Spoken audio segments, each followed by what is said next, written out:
perform maintenance on the theater.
You're fast.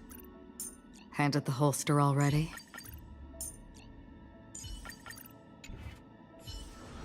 Stream forth the gleam of old blades.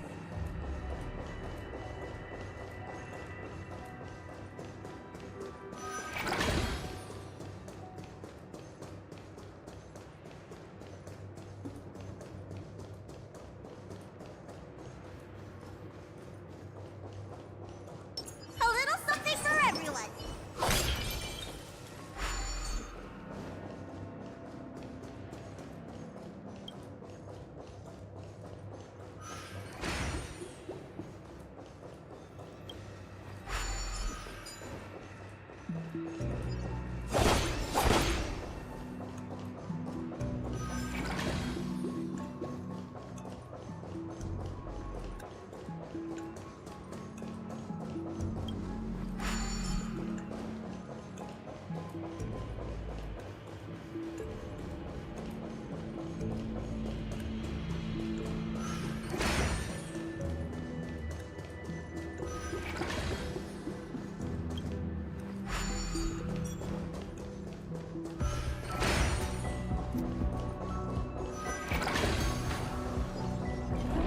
Stream forth gleam of old blades.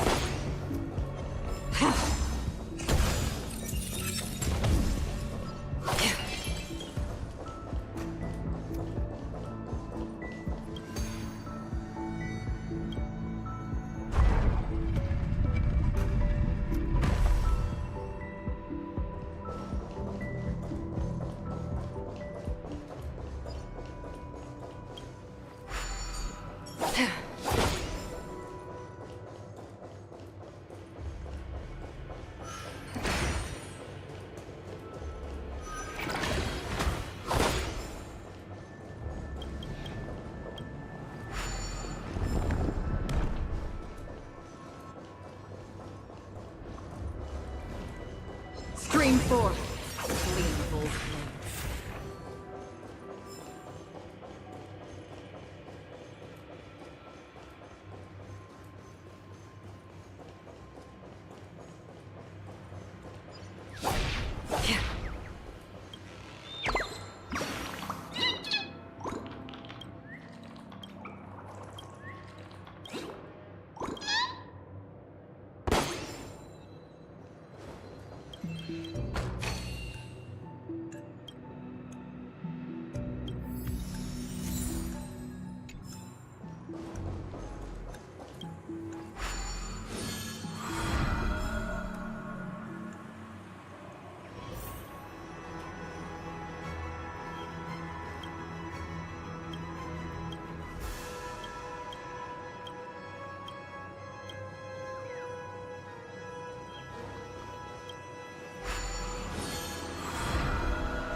Stream forth the gleam of old blades.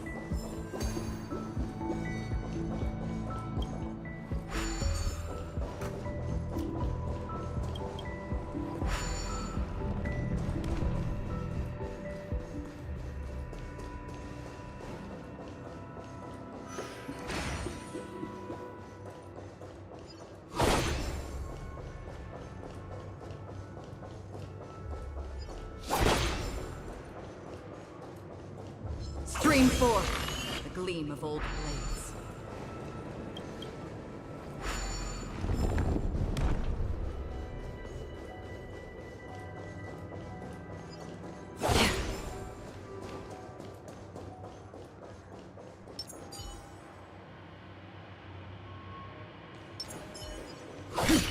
Watch this. Stream forth the gleam of old blades.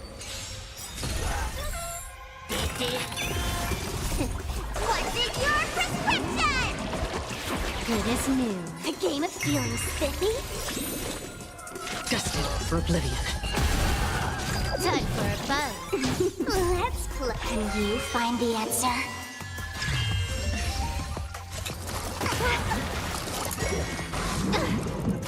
Let me tend your wounds.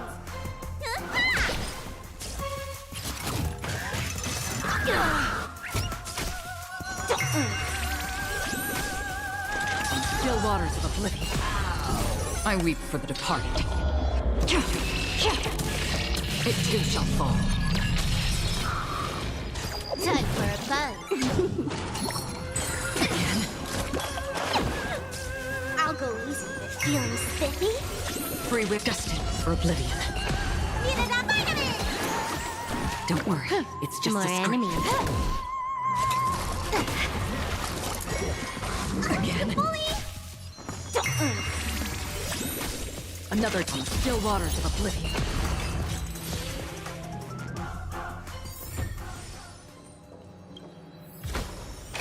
This is what exploring the cosmos is all about.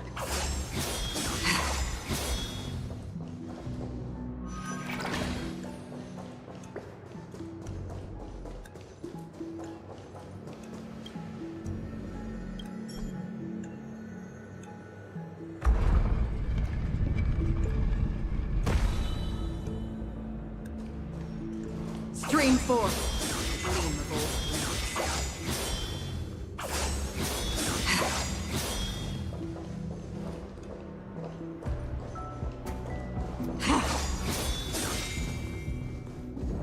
Stream 4. Gleam of old blades.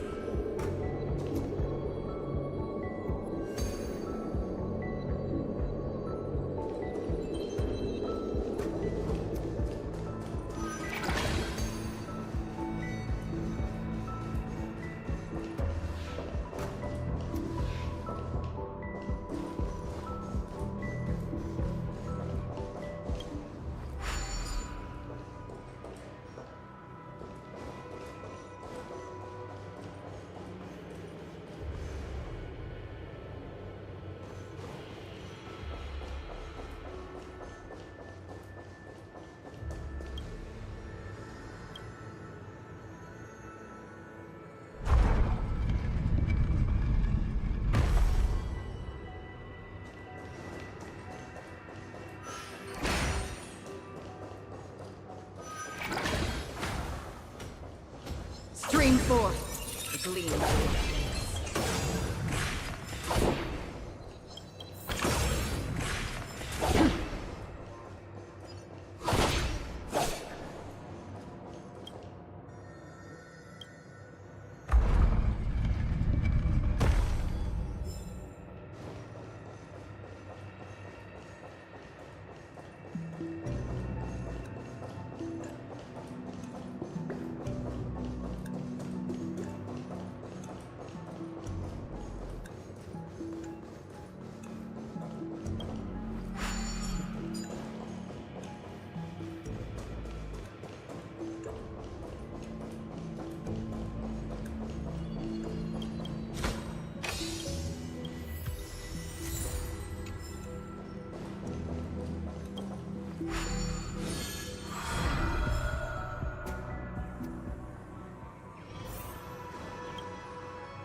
Stream 4. Gleam of old blades.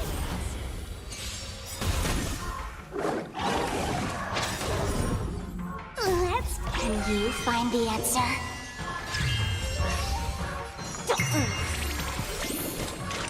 Destined for oblivion. You took the big time for a buzz. I weep for the departed. There's no power like teamwork. It too shall fall.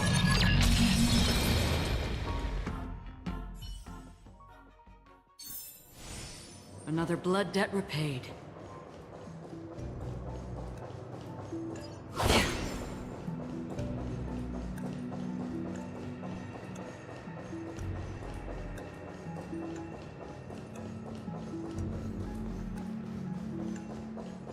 A little something for everyone.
Stream forth the gleam of old blades.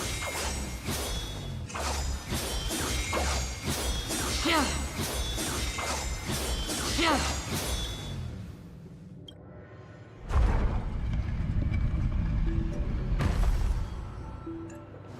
Stream forth the gleam of old blades.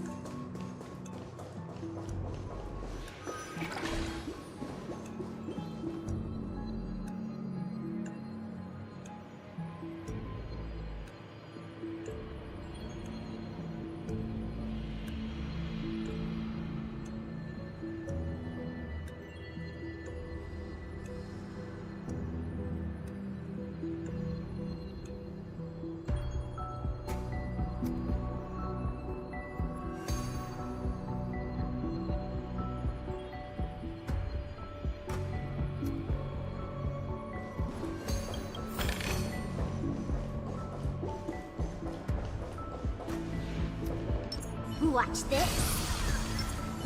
Stream forth gleam of old blades. A game to earn. Free will or wisdom? Still waters of oblivion. Time for a buzz. This is double speed. I weep for the departed. It too shall fall.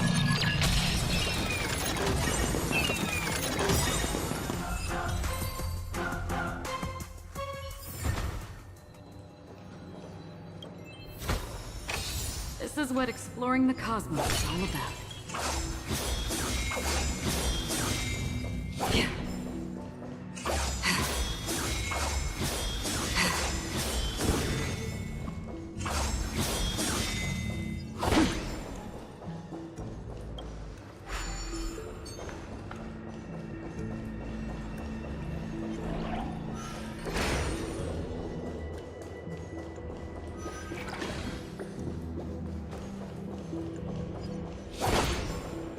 Stream forth. Gleam of old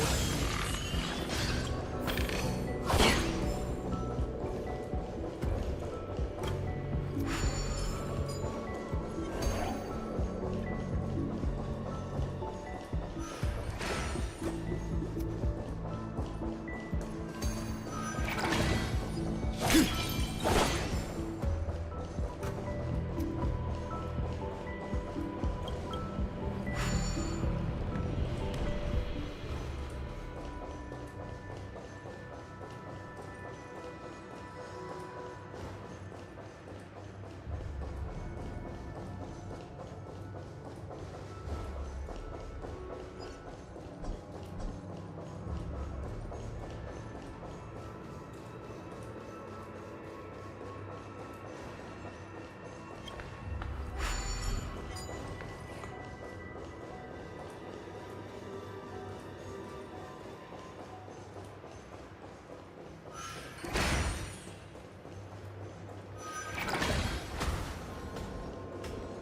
Stream 4. The gleam of old blades.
This haven of memories. Every touch, every moment is like a thorned rose.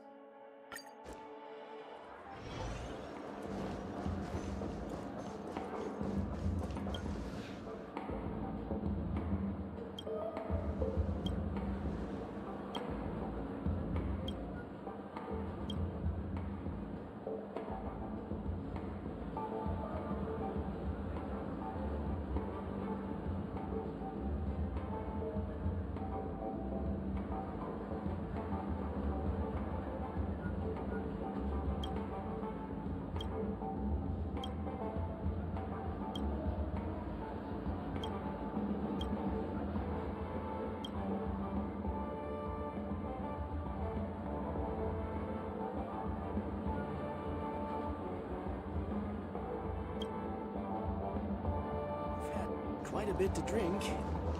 Sure you're okay?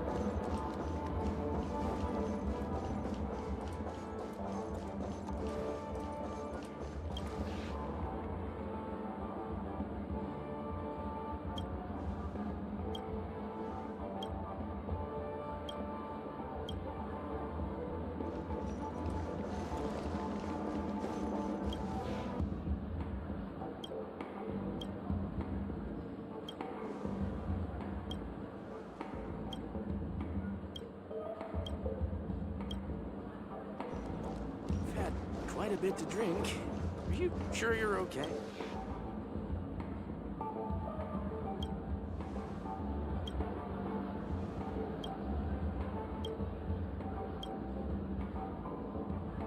Quite a bit to drink. Are you sure you're okay?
Spare the formality.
A guest.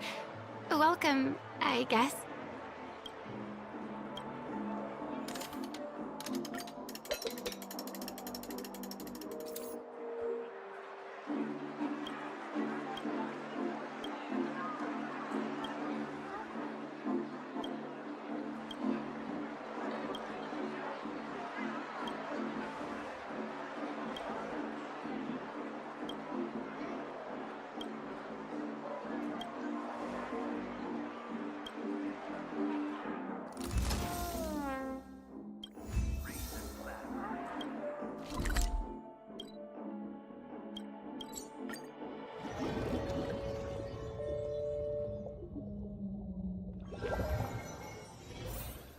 Haven of memories.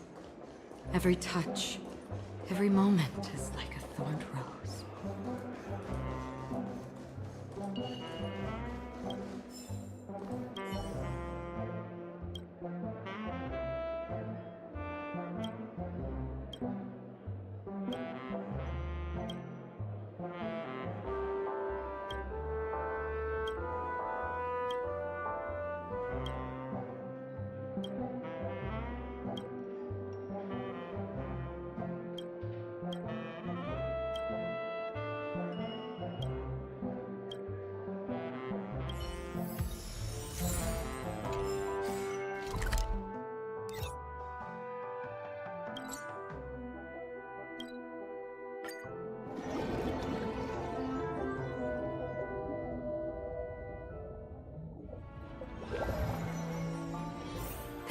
Haven of every touch, every moment is like a thorned rose.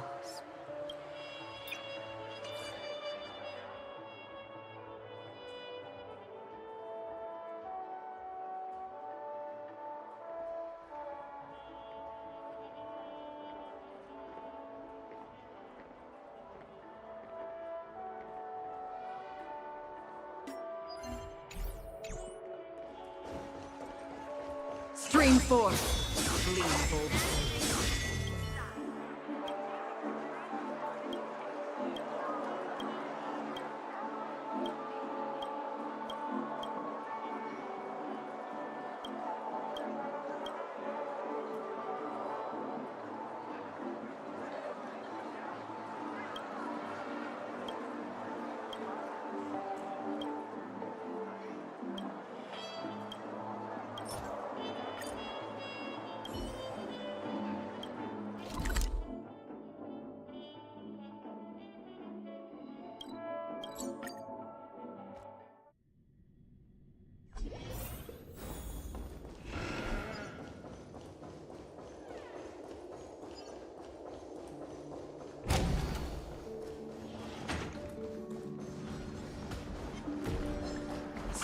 forth, the gleam of old blades.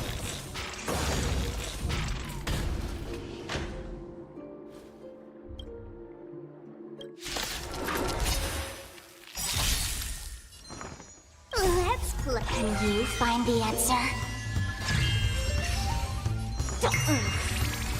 Free will, destined for oblivion. Time for a buzz. You don't look so good.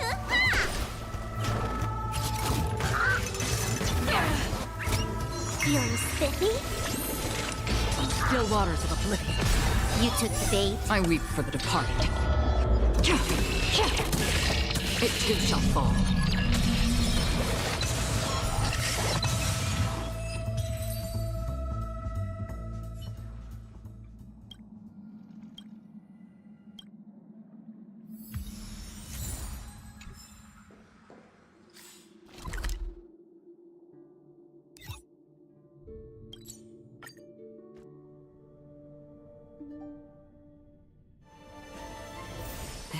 Haven of memories.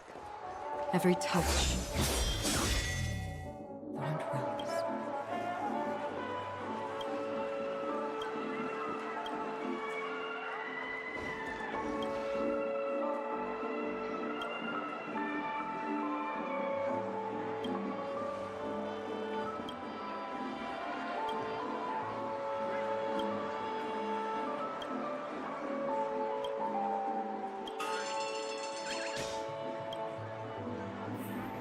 Stream forth, gleam old flame.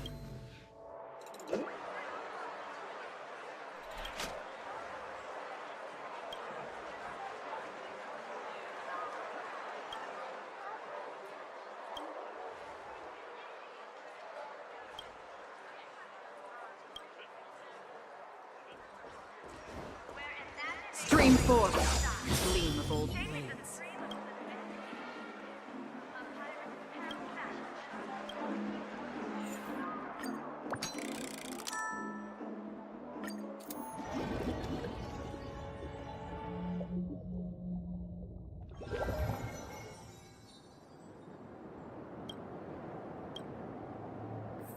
Stream forth, the gleam of old blades.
Supreme force. A gleam of old blades.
Feeling spiffy? Another journey begins. Destined for oblivion. Time for a buzz. You don't look so good.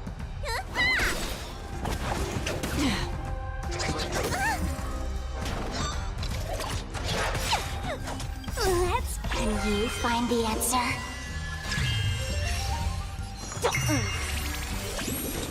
Still waters of oblivion. Can I have fun this time? I weep for the departed. It too shall fall.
haven of memories.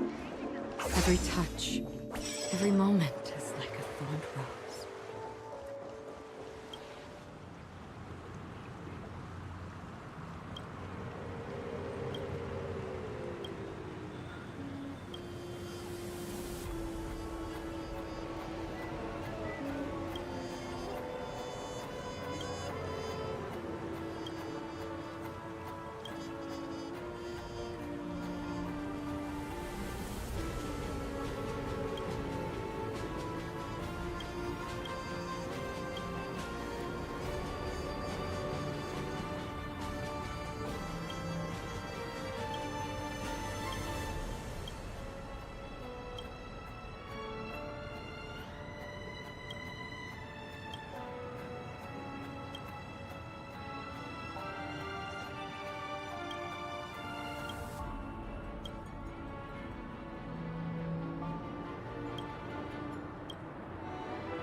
Haven of memories.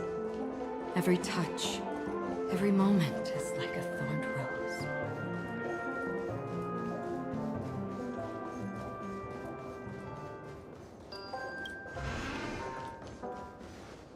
Wake up! Wake up! Hey, wake up! The sun's frying your butt.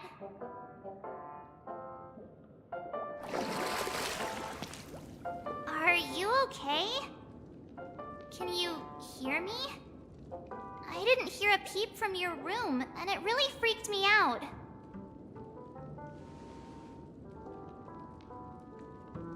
What are you talking about? Are you still half asleep or something? The Order's dream is over. Even though it's been a day, I still break into a sweat when I think about it. Our trailblazing expedition almost ended in Penacony. I'm so jealous that you got a good night's sleep. I was traumatized and too scared to even close my eyes. I thought if I fell asleep, I'd never wake up again.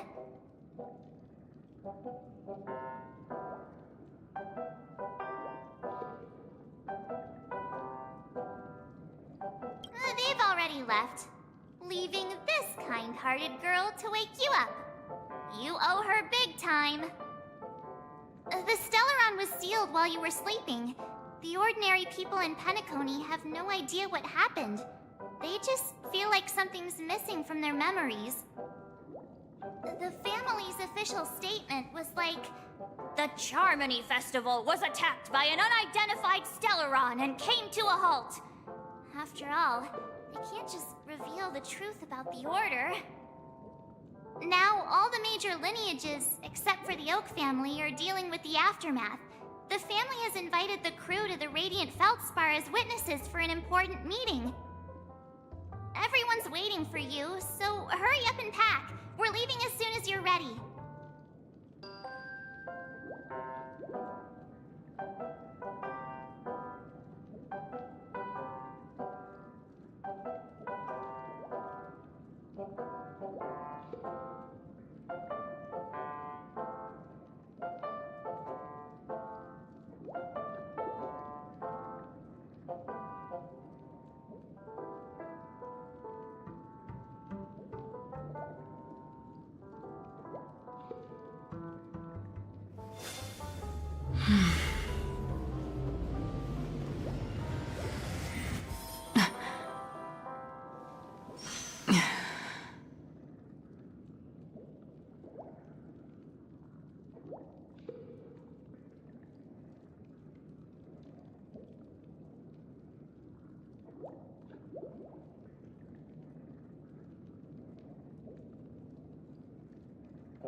After all this craziness, nothing is better than staying safe in reality.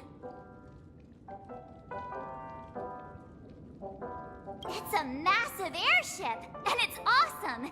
I heard it's never shown to the public. Only VIP guests of the family get to board it and enjoy the breathtaking views of Penacony. The Iris family sent us a bunch of souvenirs. Fruit baskets, plus this fancy button model. After you're back on your feet, you can enjoy them all. We are pretty much celebrities on the planet of festivities now, aren't we?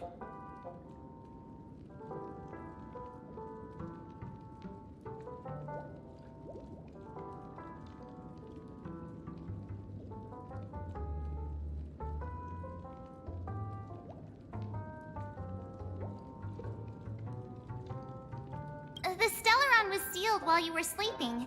The ordinary people in Penacony have no idea what happened. They just feel like something's missing from their memories. The family's official statement was like, "The Charmony Festival was attacked by an unidentified Stellaron and came to a halt." After all, they can't just reveal the truth about the Order. Now, all the major lineages, except for the Oak family, are dealing with the aftermath. The family has invited the crew to the Radiant Feldspar as witnesses for an important meeting. Why the sudden interest in that? Well, I was dragged into the sweet dream. I felt a cold tentacle diving into my memories. But something else was there. So the tentacle suddenly disappeared. And then I dreamed about stuffing my face with delicious food and going on a shopping spree. Sunday didn't seriously believe that was the life I wanted, right? Breaking free from that cheesy illusion was just a piece of cake.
Yeah, let's go.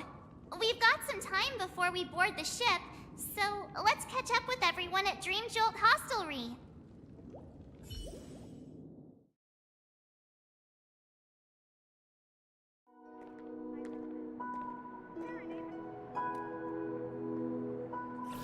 How extravagant. Just like Epsilon. How was it? Did it live up to your dreamscape expectations? You already asked that when we first got here. Yeah, and you said no back then. But after all this madness, I'd say you've grown fond of it. Oh, just a heads up. You're still on the Bloodhound family's wanted list, so keep a low profile. And this time, it's Firefly in the picture, not Sam. That's gotta be a whole new experience for you, right? Indeed. In Kafka's words, that's also a missing part of my life. Still, it'd be quite inconvenient if I can't move freely. Could you help me out, Silverwolf? I knew you'd say that. Don't worry.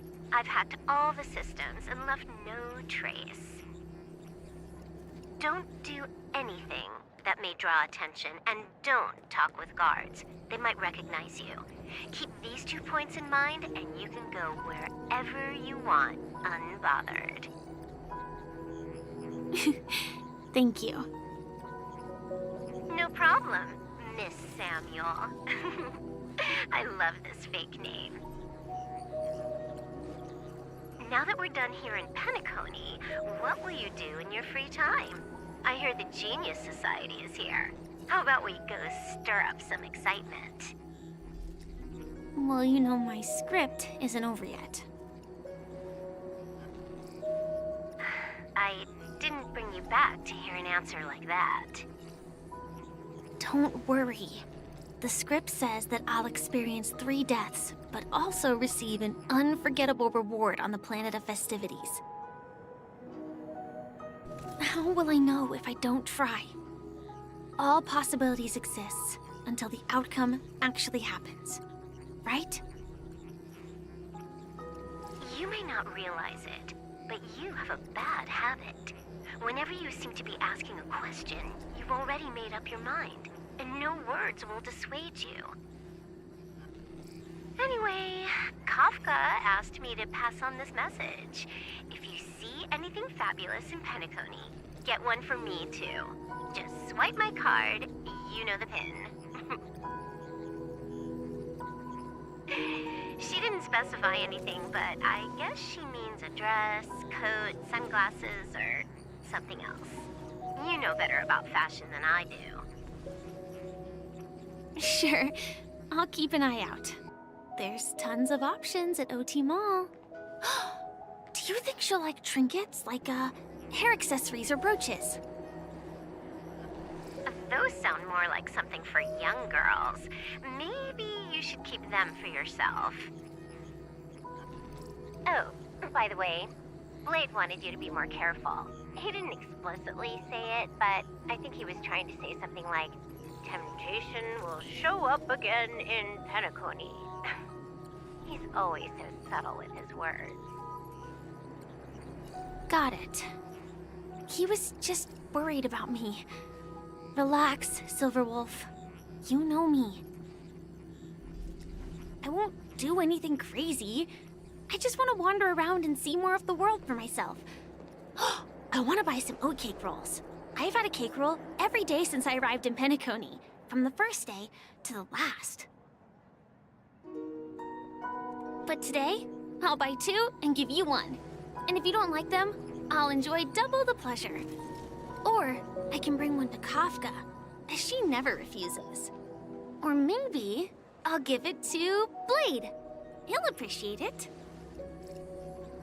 That's not written in the script, right? But as you see, I have added new footnotes to my destiny.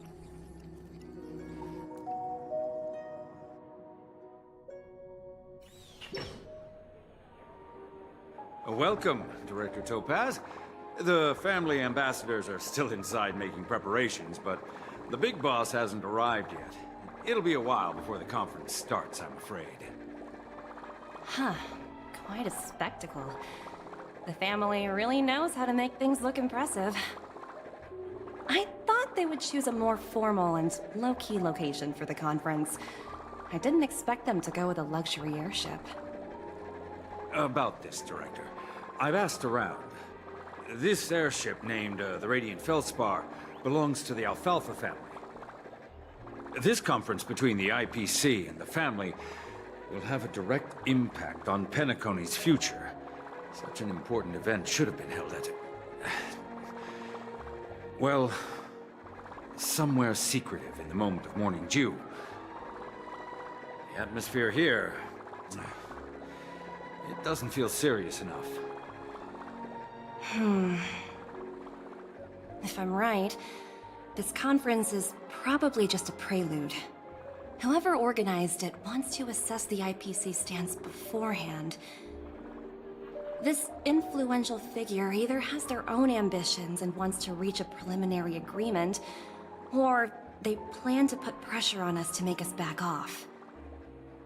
Oh, your mind is always so sharp, Director Topaz. And when the big boss arrives, please remind her to be cautious and watch out for any traps. Thank you for the reminder, but I don't think that will be necessary. When she's at the table, it's the others who need to be cautious. Just tell everyone on our team to stay focused on their tasks and not worry about the negotiations. Oh, got it. I'll do it right away. Oh, and one more thing. Don't call Miss Jade Big Boss in front of her, or there will be serious consequences. I mean, really serious. Got it. Thank you for the reminder, Director.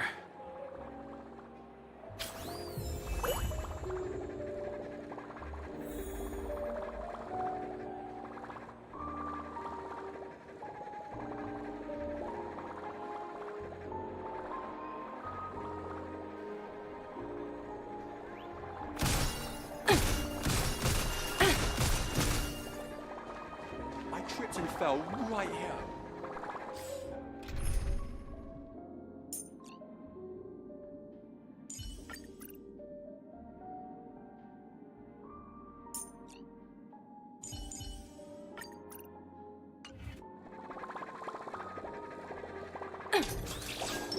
Sound lingers.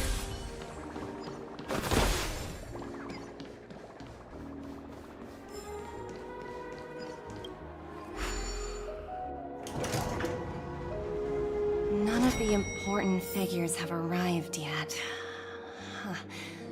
Looks like the conference won't be starting for a while. Such a bustling place. I think I'll take a little walk around.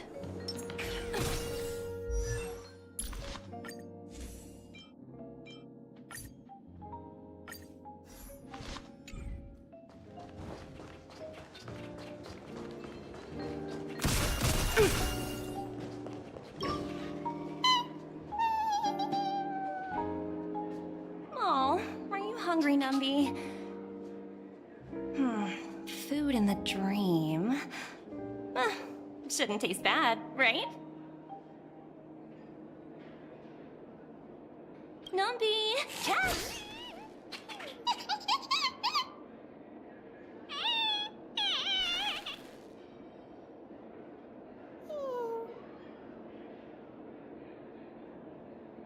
Ooh.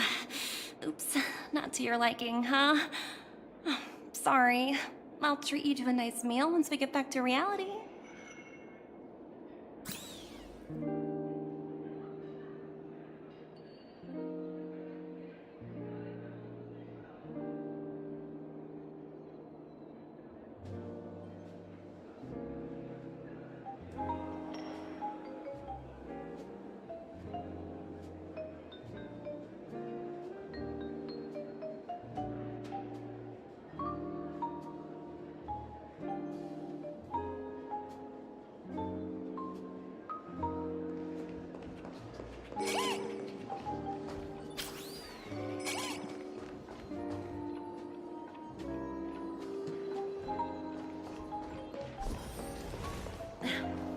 Watch yourselves.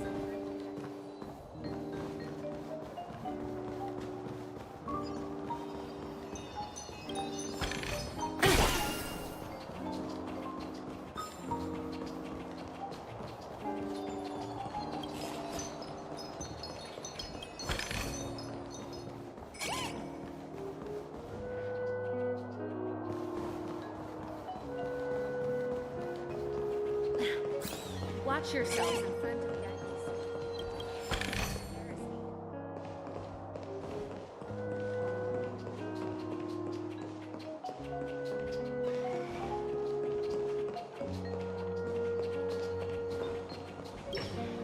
Greetings, madame.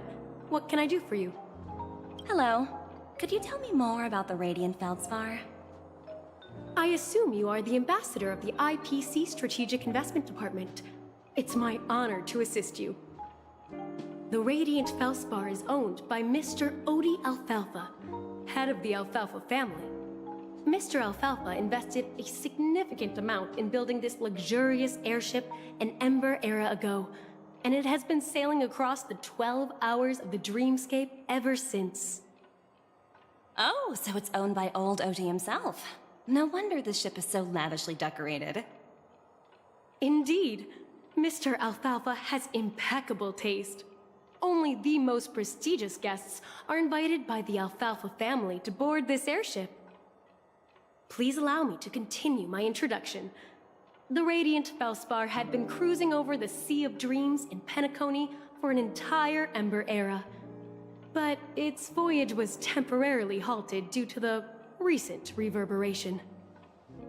Reverberation? Such a formal way of putting it. You're really downplaying the whole thing. I apologize. Please continue. Following the previous reverberation in the Sweet Dream, the Radiant Feldspar had to suspend its voyage temporarily. Thankfully, the factors that disrupted the dreamscape have been resolved. However, due to, well, certain special reasons, the Charmony Festival, originally scheduled at the Penacony Grand Theater, had to be temporarily postponed. So, Mr. Alfalfa suggested relocating the Charmony Festival to the Radiant Felspar, taking this opportunity to announce the resumption of the airship's voyage. Ah, well, that would meet the family's needs and also create momentum for Mr. Alfalfa himself. Quite fitting for a legendary tycoon like him. Thank you for explaining matters to me. Goodbye.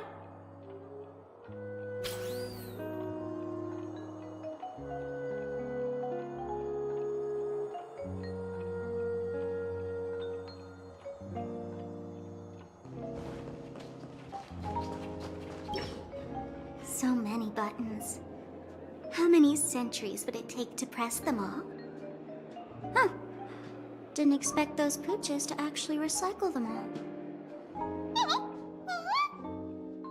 Huh? What are these?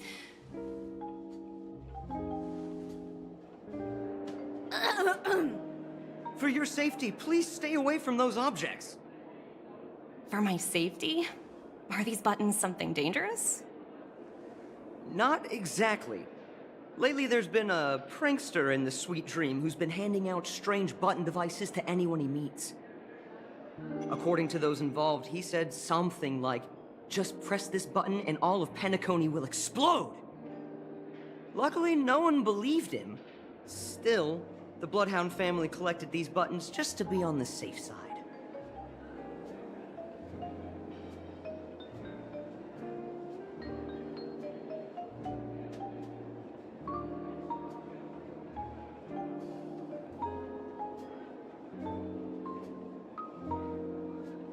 Where's that prankster? Haven't the hounds caught him yet? Yeah, that guy has some skills, I'll have to admit that. However, you know, the Bloodhound family won't give up.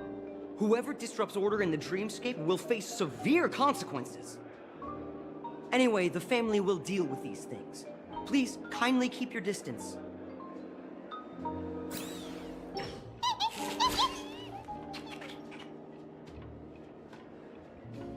Hello? The Talent Motivation Department? Again? Internal review? Will it ever end? I'm working on a major project. I don't have time to squabble with you guys. The way I handled the Urillo case was approved by senior management, and all of the project logs and calls are complete. Can't you check on them yourselves? I just don't understand.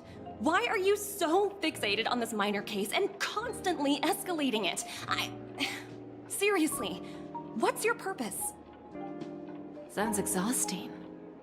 Why not just hang up? In my opinion, you handled that project quite well. A little ball of ice in exchange for the Astral Express's good favor. That's not a bad deal for the department. It's been a while, little Yelena. I've been looking forward to working with you. Never imagined this day would come so soon. Is there trouble? You can tell me anything.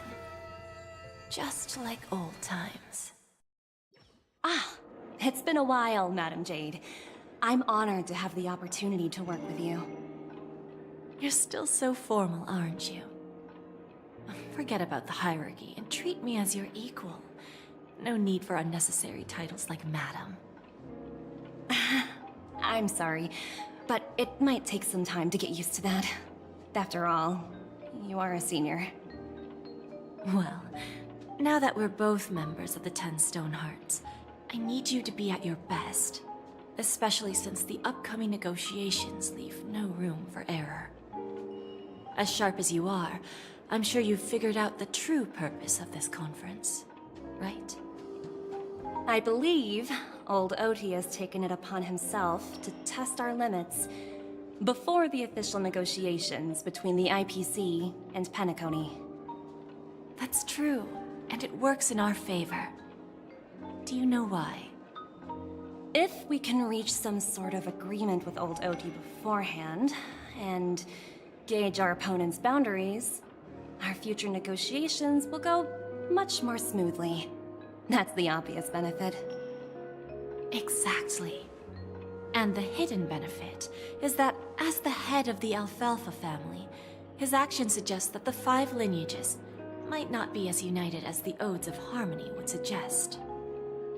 As long as the influence of Harmony hasn't completely permeated their core, personal desires will always have their way. Thankfully, influential figures in Penacony haven't entirely suppressed their own desires. It's similar to the power struggles within the IPC. The supposed all-for-one philosophy shared by the 5 lineages. It's just a slogan now that the Dream Master has gone. After the downfall of the Oak family, Old OT's faction became the dominant force in Penacony. Even if we consider only the succession order, he's the longest serving and most senior among all the family heads. Yes, that's exactly why we need to handle the conference following an agreed-upon strategy. It's like playing a game of chess, where every move needs to be carefully thought out. Absolutely. The 3 steps of negotiation. Listen, test, and strike. That's what you taught me. Pretty clear. Although, you seem to have changed the order in the Yarilo case. That was based on my personal experience. I apologize for interrupting your conversation, but the family head is ready to meet the ambassadors from the Strategic Investment Department. Time to get to work. Let's prepare ourselves and meet that esteemed supporting actor. Remember, our goal is to create an opportunity for the IPC to enter Penacony. Aventurine has already made a small opening, and you and I, we're going to tear it wide open.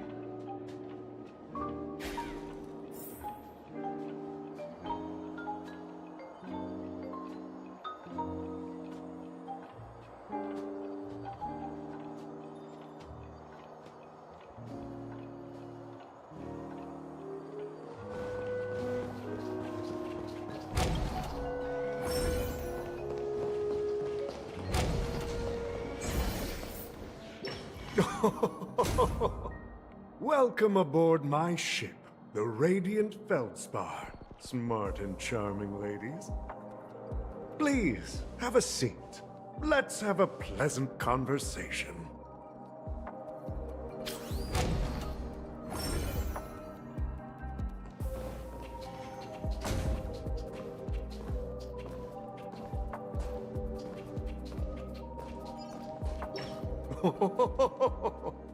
Welcome aboard, my dear ladies. Forgive me for any lack of attentiveness that might have led to a lengthy wait outside. No problem at all, Mr. Alfalfa. It's my honor to meet you in person. You may not be aware, but the book Odi Alfalfa, the biography, is a must-read for all Strategic Investment Department employees. After all, to many, you are the legendary figure who single-handedly built the Penacony economy. I expected no less from the 10 Stonehearts from the Strategic Investment Department. You're definitely skilled in the art of conversation. I always enjoy talking to smart people because we don't have to beat around the bush. We can just get straight to the point instead. Since I invited you IPC ambassadors on board, I'm sure you've figured out the topic I'd like to discuss, yes? The future of Penacony, if I'm not mistaken. Precisely. Those few words represent a terribly complicated situation indeed.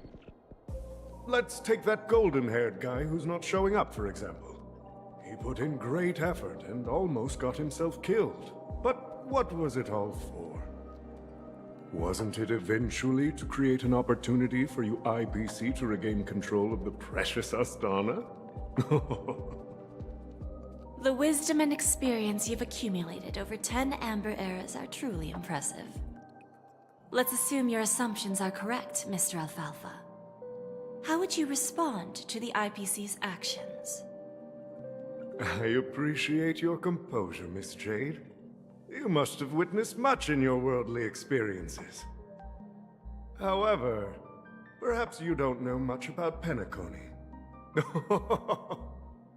Old Oti won't sit idly by when faced with a greedy wolf.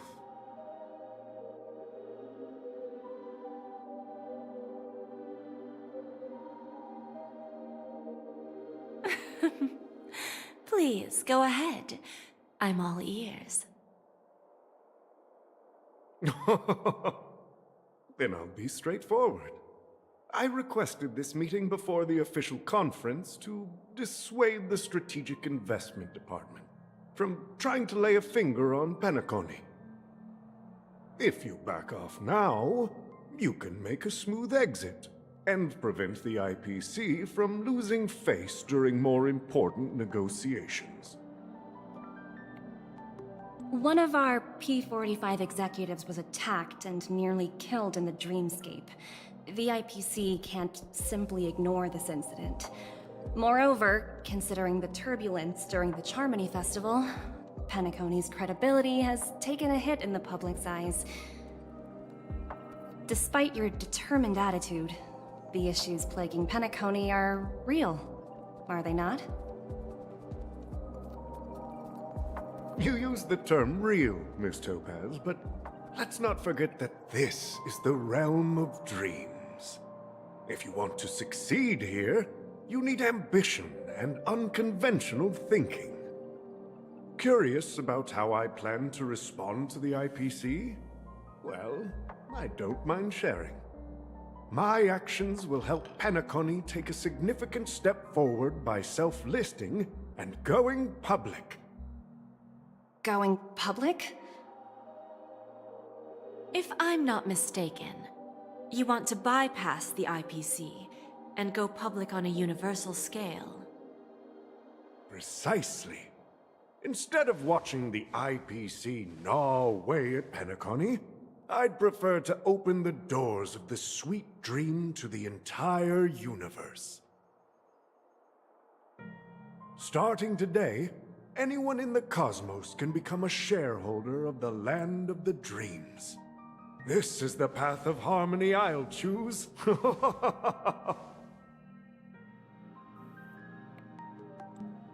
This reform should have been implemented earlier, but unfortunately, the Oak family were a bunch of blockheads blinded by order. Their level of intellectual flexibility doesn't even come close to an old fellow like me. Thanks to the little reverberation earlier, the biggest obstacle between me and my reforms has been eliminated. The Alfalfa family will publicize the financial results of Sweet Dream Paradise, so that the entire universe can see that despite the catastrophe, Penacony still holds immense potential and opportunities, and that the family remains confident in its future.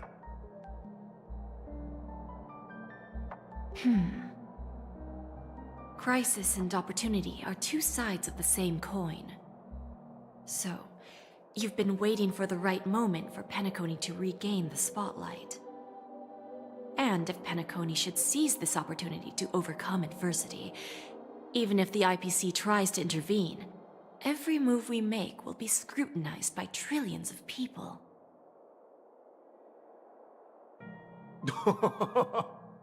Now I'm convinced that you've indeed familiarized yourself with my biography, Miss Jade. So, about your next move. Please, consider it carefully. Indeed. We need some time to digest such a wealth of information. I suggest we conclude the first half of our conference, Mr. Alfalfa.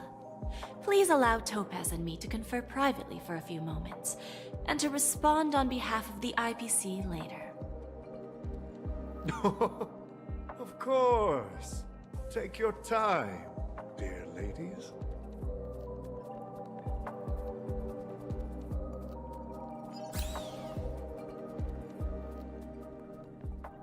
The Alfalfa family had a meeting with the IPC? I got this information from a message sent by that IPC ambassador. He said it was to return the favor. It's not hard to imagine. Penacony today is pretty much like the frontier prison it once was, with external forces casting greedy eyes and the undercurrent of order lurking within. Instead of falling into a situation where they are plagued by both external and internal threats, Penacony would rather take a step back and invite the IPC to negotiate at the table, ostensibly to cooperate, but in reality, to secure more opportunities for their own survival. Well, no wonder they sought the mediation from the Astral Express. In your opinion, who should we stand behind? I don't think the followers of the Harmony are completely innocent victims in all of this. For reasons unknown, they have a strong desire to smooth things over, which leads to speculation about their motives. If either the family or IPC were to assume full control of Penacony, it would return to its previous illusory dream of hedonism, and the efforts of those previous nameless would once again go to waste. There you are. Did you rest well? I didn't disturb you since you were in a deep sleep.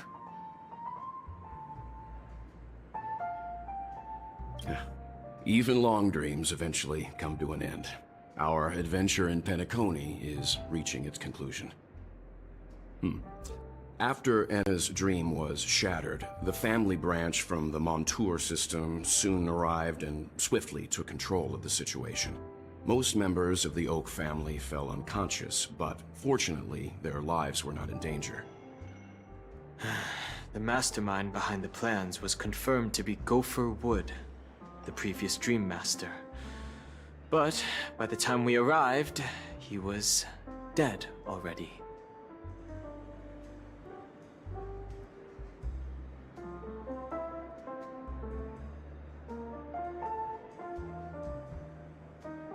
He'll face a trial. As for further details, the family would rather not disclose them. Ultimately, the public perceived the incident as an attack by evil forces targeting the Charmony Festival. They believe the family failed to safeguard the sweet dream, significantly eroding their credibility in the process. While quite different from the truth, this appears to be the outcome with the least impact. After all, you don't know who's awake and who's pretending to be asleep. Well, they'll open their eyes in the face of danger. Once the danger subsides, they'll embrace the sweet dream again. Here's a toast, with 3 glasses of Glory of the Trailblaze to all of you. Yeah, it's good to see you all again. Although we might be saying goodbye again after this reunion. When will the Astral Express leave Penacony? We'll stay a bit longer, but not too long. So, this is our final meeting then? If this is a farewell, then it seems to be missing something. Music? Atmosphere? Maybe a special drink to honor those who are not here. Let's see. The mixed drink should be solemn, dignified, and unique, as we'll use it to pay respect to those fallen heroes. To the nameless, resting in peace, and to Gallagher.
This trailblazing expedition has been thrilling and memorable. Hopefully we've all gained insights about ideals, paranoia, clarity, and dreams from the experiences we've had. One bird longs for the earth and the other longs for the sky.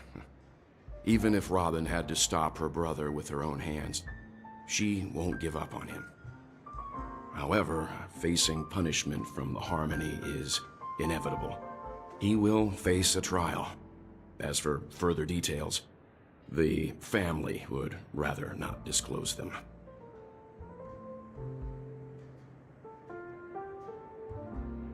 Since the family took up residence in Penacony, the Order has been hiding in plain sight under the guise of the Oak family, using the Stellaron's power to strengthen their hold on the Sweet Dream, which eventually resulted in disaster. That's the claim the family makes. Whether they were truly unaware of all this is a delicate matter.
Venturine's efforts finally earned the IPC a seat at the table. As a result, a more senior representative arrived in Penacony and initiated negotiations with the family. As far as the Astral Express is concerned, the IPC will make for an invaluable ally during the negotiations to prevent Penacony returning to its former ways.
Well, it was somewhat surprising.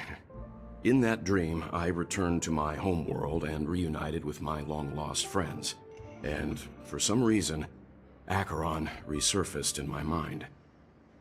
When I realized that her conclusion was not preserved in memories, I became aware of the bitter truth. The conclusion of a journey can often be sorrowful. All we can do is to try to make sure it ends on a happy note.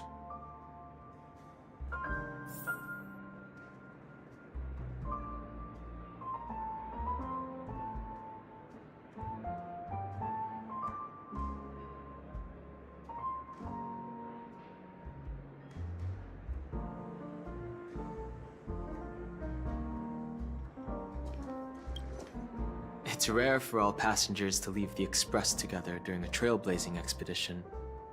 But for Penacony, it seems most appropriate. Given the conductor's presence, there's no need to worry about it. However, it's crucial that we soon returned to inform Pom Pom about, the Nameless. In my dream, the express stopped at many places, and passengers came and went. However, the 5 of us were always present, and the journey seemed never ending. Perhaps this could be a deep-seated desire inside me. And upon realizing this,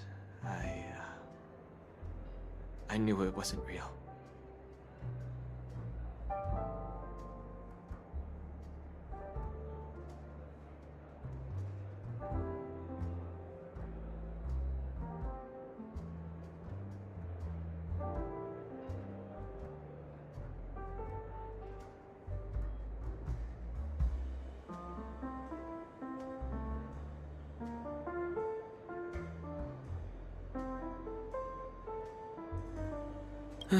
No related records exist in the databank, but I have a theory.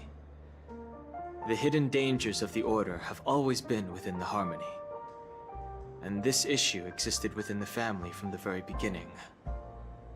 However, now that more powers in the universe are aware of this secret, the situation in the cosmos will become more complicated.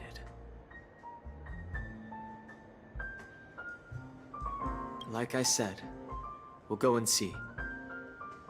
Once we've packed everything, we should head to our next destination.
just happened when I was on my way over here. Someone gave me a strange gift. So I unwrapped it and found out it was a button with a message on the back. Just press this button and all of Penacony will explode. That sounds terrifying. But who would launch such an obvious attack? They just want to stir up chaos. By the time I turned around, the person had already vanished. So I handed it over to a nearby hound. I heard there were many similar reports before the Charmony Festival started. I'm really worried about the future of Penacony.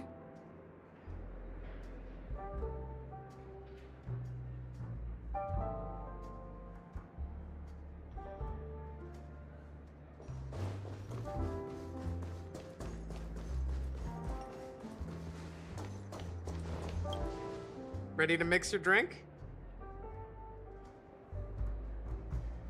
I'm not sure. I haven't seen him since our last meeting at the lounge.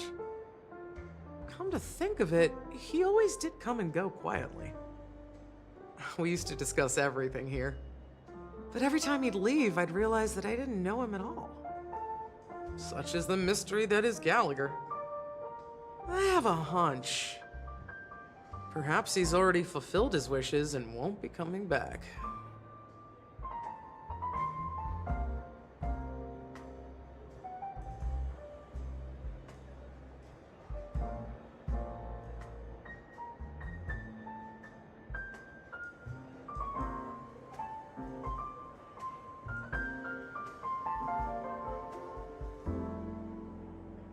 Before we start, would you like to talk to your friends? We have plenty of time. All right, as you wish. I think I have an idea about what drink to make. Would you like it bitter or sweet?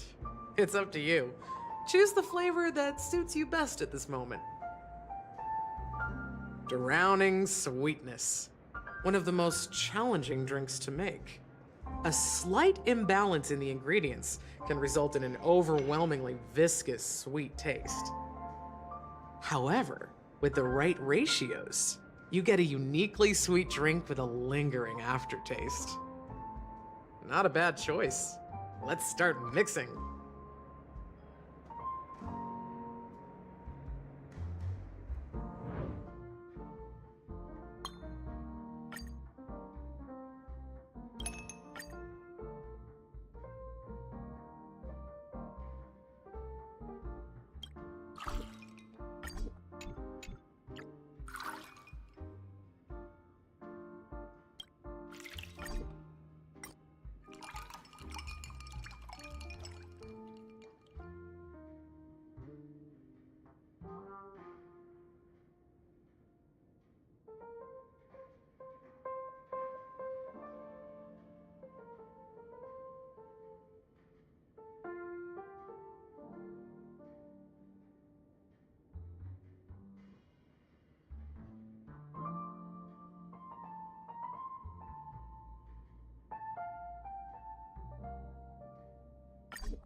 Words always fall short.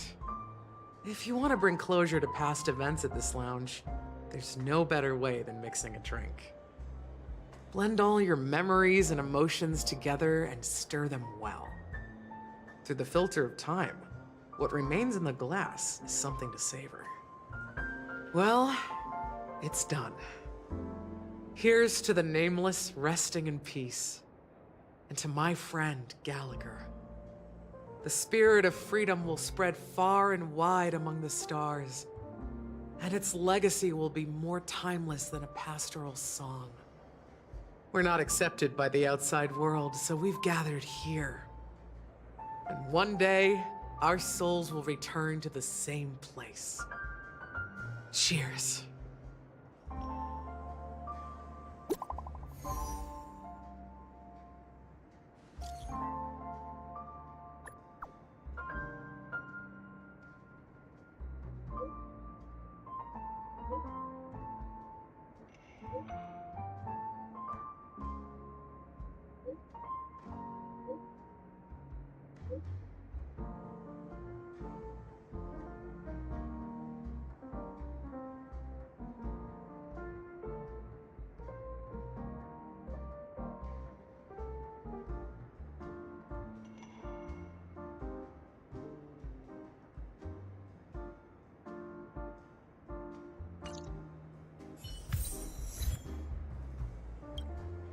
Oh, are you leaving?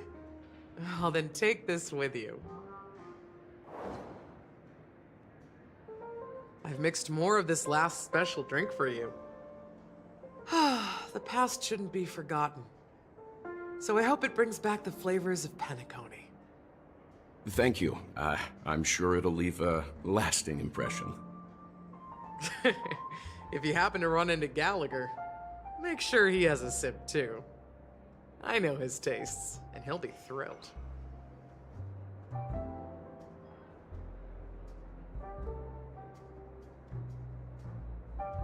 All right, enough with the heavy stuff. You guys have important things to take care of, so let's not dwell on things. Whether it's the Astral Express or Penacony, there's still a long journey ahead. So let's lift our spirits, guys, and embark towards our tomorrows.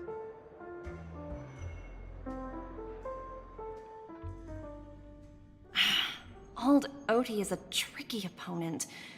I didn't expect him to take the risky step of going public at such a critical moment for Penacony. Indeed.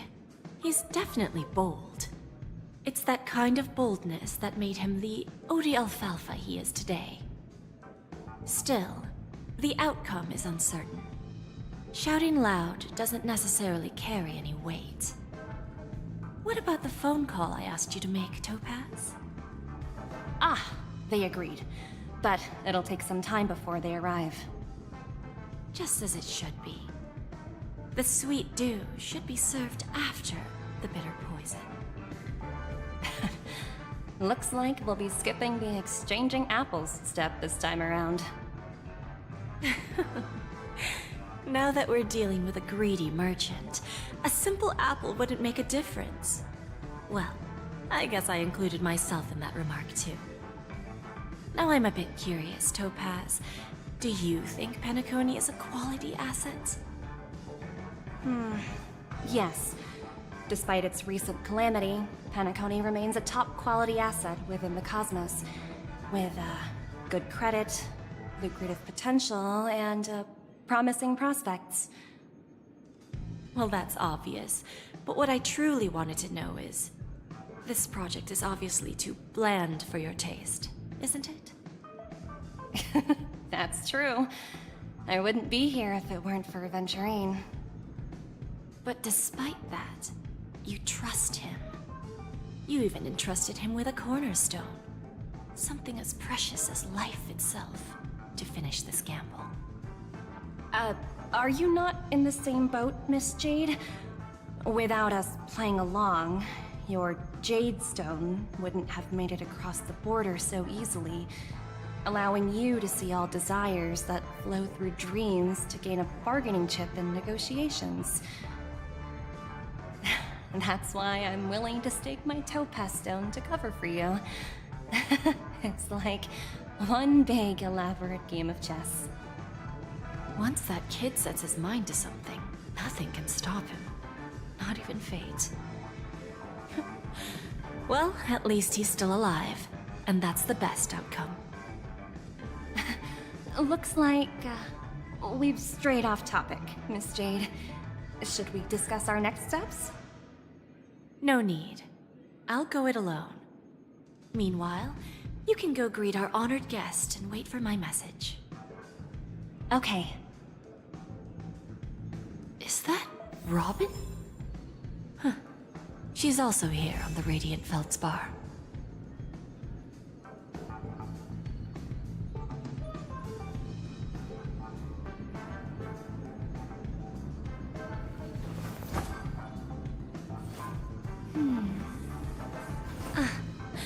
Looks like this collateral won't be returned.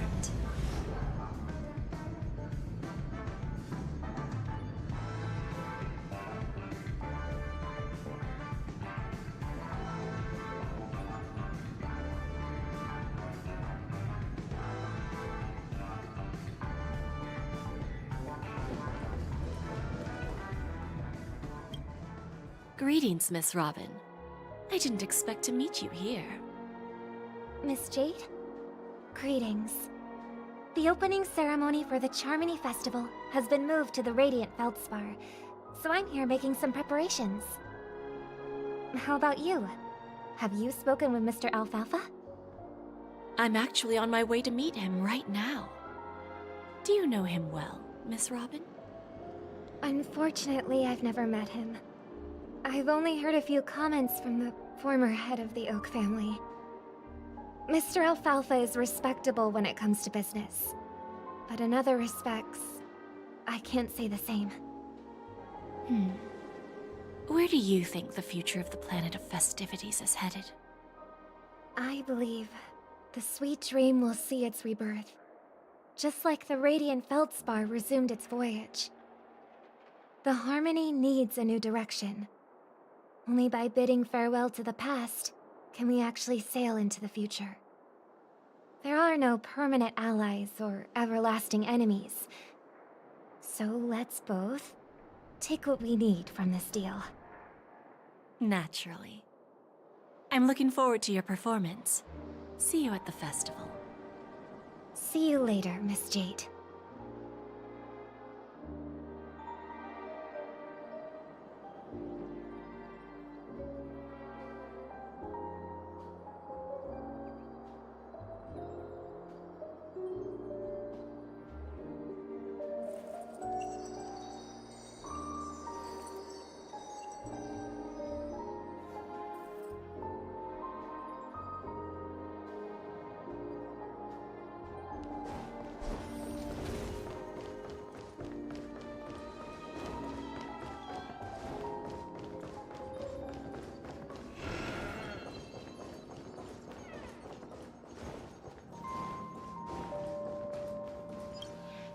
Thank you for your patience, Mr. Alfalfa.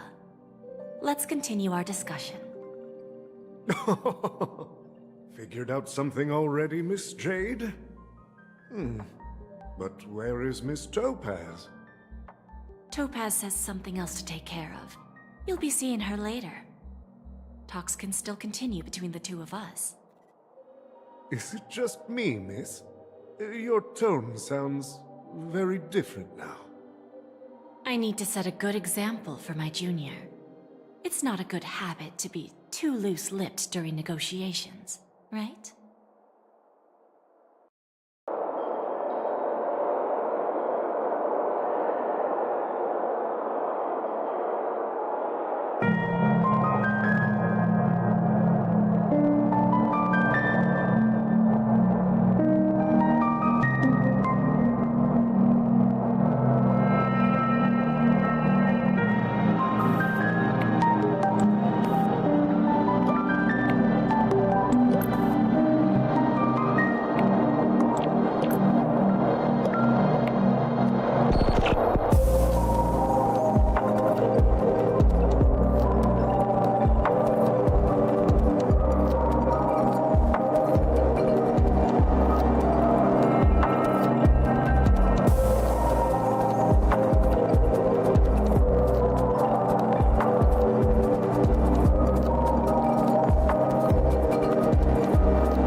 Now we can speak frankly and openly.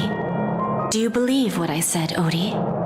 You're not the only merchant who has seen the changes in the cosmic market over the past 10 Amber Eras. Interesting. Now that's interesting. Good. It's good to be straightforward.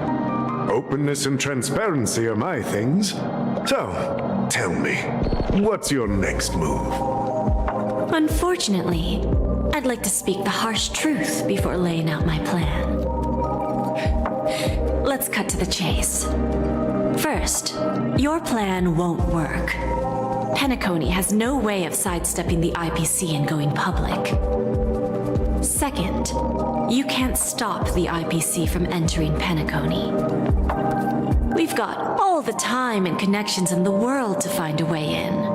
We'll keep tearing down and rebuilding this place until the Asdana system gets used to the IPC's ways again. Now, I'm repeating your words exactly.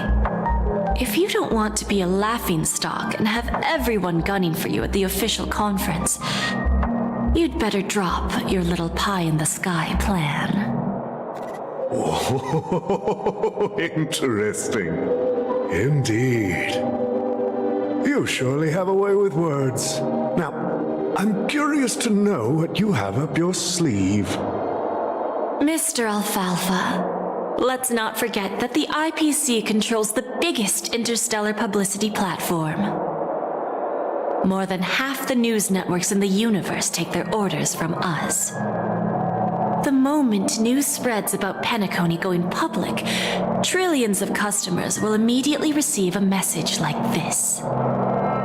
The family's protection for Penacony has expired. Any mishaps in the dreamscape could result in permanent brain death. Care to guess how many ways we have to turn alfalfa credits into worthless junk within a measly 24 system hours? With the entire cosmos keeping a close eye on Penacony, I assure you, it won't be too hard. You really think you can pull that off? Even from Pier Point, as distant as it may be, I'm more than capable of keeping you on a tight leash. However, if you agree to give up that half-baked plan to go public, the IPC will assure you that we'll never jeopardize the interests of the family heads under your leadership. After all, we also need allies here in Asdana. The IPC can assist Penacony with financing, starting by acquiring 30% equity shares. With our financial support, stabilizing and rebuilding Penacony will be a piece of cake. 30% equity, you say? Who can guarantee you won't want more in the future? That's the brilliant part of it all. The answer is simple. No one. There are no guarantees. It all hinges on self-awareness and mutual respect. However, the board of directors will consider the interests of the family heads to some extent. You're a smart merchant, old Odie. Isn't the whole purpose of this elaborate game to showcase your business acumen and seek more benefits for the family? It benefits us if we both take a step back. And if that's not enough for you, I'm pretty sure that another goal of making Penacony go public is to expand the influence of the Planet of Festivities and attract more customers. I understand your concern, and I have a solution for that, too. Fine. Now I see your sincerity. As the head of the Alfalfa family, I don't think I have any reason to refuse your offer. However, as their chosen one, I still need one final answer. Go ahead. I'm listening.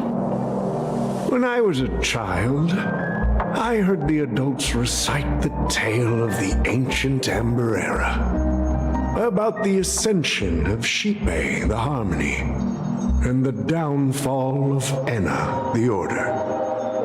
The Order and the Preservation used to be close in ancient times. So, why does the IPC, as a follower of the Amber Lord, seek collaboration with the family instead of aligning with the Order? The answer is simpler than you think. It's all about credits. Everyone's favorite thing and the universally recognized currency among the stars. The IPC has the power to perpetually ensure their value. With each new world integrated into the credit system, the IPC adds another building block to its cause. Eventually, all exchanges, capital, and businesses will operate within a unified monetary system. By then, all planetary developments will be recorded in accounts with well-defined values and the ability for exchange and circulation. And the heart of everything will be Klepoth's credit. And then the IPC will be able to exert influence over everything. Our intention is to establish enduring preservation, so I'm sure you can understand.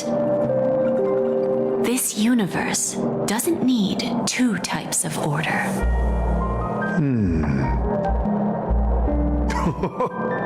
Well said.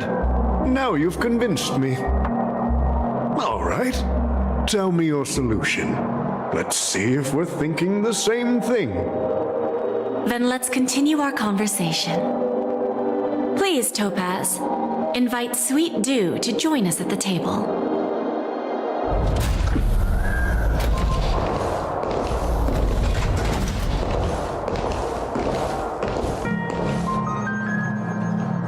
Thank you for your presence, Miss Himeko. Please allow me to introduce her to you, Mr. Alfalfa. This is Miss Himeko from the Astral Express, one of the future shareholders of Penacony. I've heard so much about you, Mr. Alfalfa. It's an honor to meet you as representative of the Astral Express. This stunning lady is the navigator of the Astral Express? It's a pleasure to meet you. I believe everyone here is familiar with the general contents of the proposal. After this round of financing, the IPC is expected to hold 30% of Penacony's shares. Then, the IPC will transfer 5% of that stake to the Astral Express and recommend Miss Himeko as an independent director to honor the sacrifices and contributions made by the former Nameless. While this decision isn't finalized yet, we are honored that everyone here recognizes the way of the Trailblaze. While the Nameless didn't embark on their journeys for fame or fortune, if this is the wish of both the family and the IPC, I will represent the Astral Express and fulfill my duty as a member of the board of directors.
The entire crew has agreed. Of course, all cooperation is based on one premise.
The path of harmony in Penacony must not be distorted again, and such a tragedy must never recur.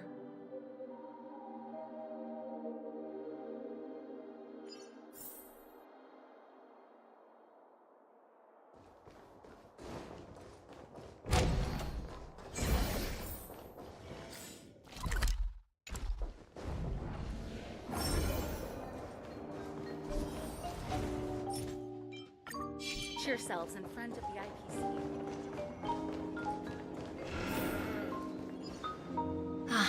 Old OT is in agreement, so the issue is settled, I presume. What about the remaining family heads?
They will soon realize the situation. When the last question was asked, old Odie represented more than just the Alfalfa family. When should we schedule the formal negotiations? I'll handle the arrangements. It's all up to you. I'll step back and let you handle the negotiations and takeover. I won't be involved. But Miss Jade, this is... Aventurine initiated this case, and you were his project partner. If that kid hadn't overplayed his hand, I wouldn't have been pushed to the forefront. I came here today to help you sort out the toughest issue. I trust you'll be able to wrap things up quite nicely, little Yelena. Of course, there won't be any problems. And please, give Diamond my assurance. Don't worry. Diamond has always trusted us. I'll put in a good word for you, and you'll have your P-45 position back in no time. Radiant Feldspar. What a fantastic ship. Now that my business is done, it's time for me to indulge in my own little hobby. Ah, you want to open a Bon and Jade exchange branch on this ship too? Opportunities like this don't come around often. Just look at the guests on this ship. They're surely holding a wealth of valuable treasures. Well, I'll take my leave. A pawn shop can't run without a boss. See you around, Topaz. I have one more question for you, Miss Jade. Go ahead. That dose of bitter poison. I'm curious as to how you found this information. I didn't find the information. It came to me. It was from a lady concerned with the future of the Harmony. In return, I've agreed to help her with something, but that's for later. We can deal with it after we leave Penacony. You see, that's what investment is all about. The seeds of opportunity are already sown. They only need a little bit of nourishment to take root. And then after, all we need to do is wait patiently. Like right now, for example. It's just about time my final guest boarded the ship.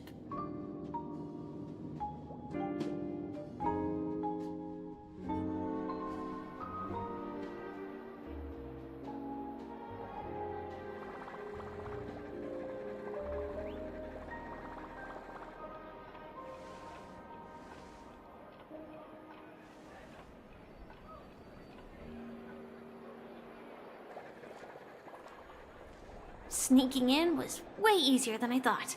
The family's security is as lax as ever. So, this is the Radiant Feldspar. So luxurious. A pawn shop that grants wishes. Is there really a place like that on the ship? I'll find out for myself if the rumors are true or not.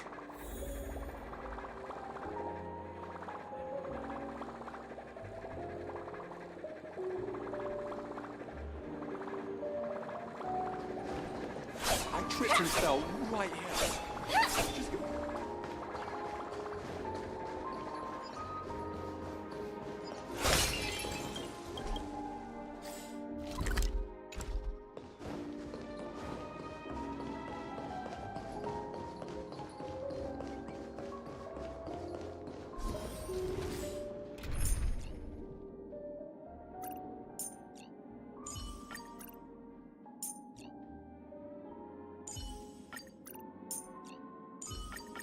Show me some of that.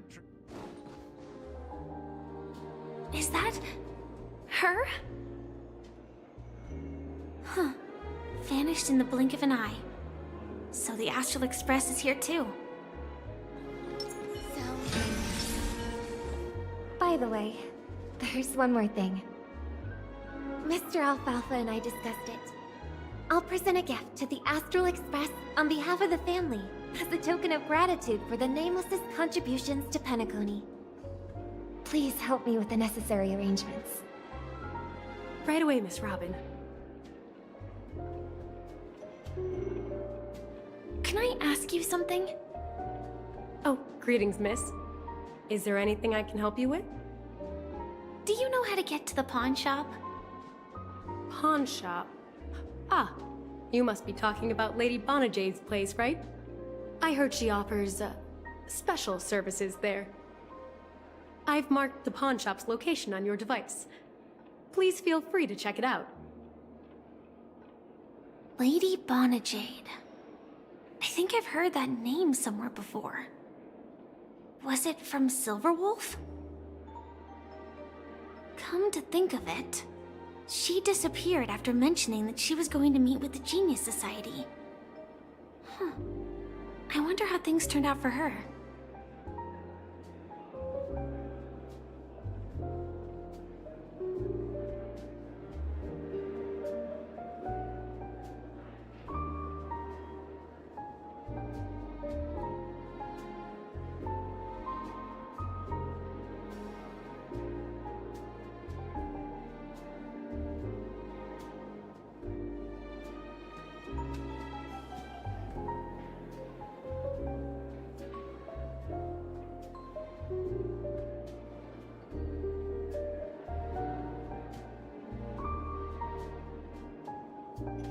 Please stay tuned.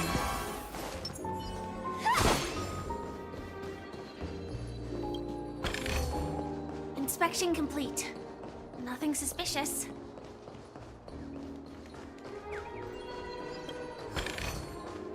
No danger detected. But never let your guard down.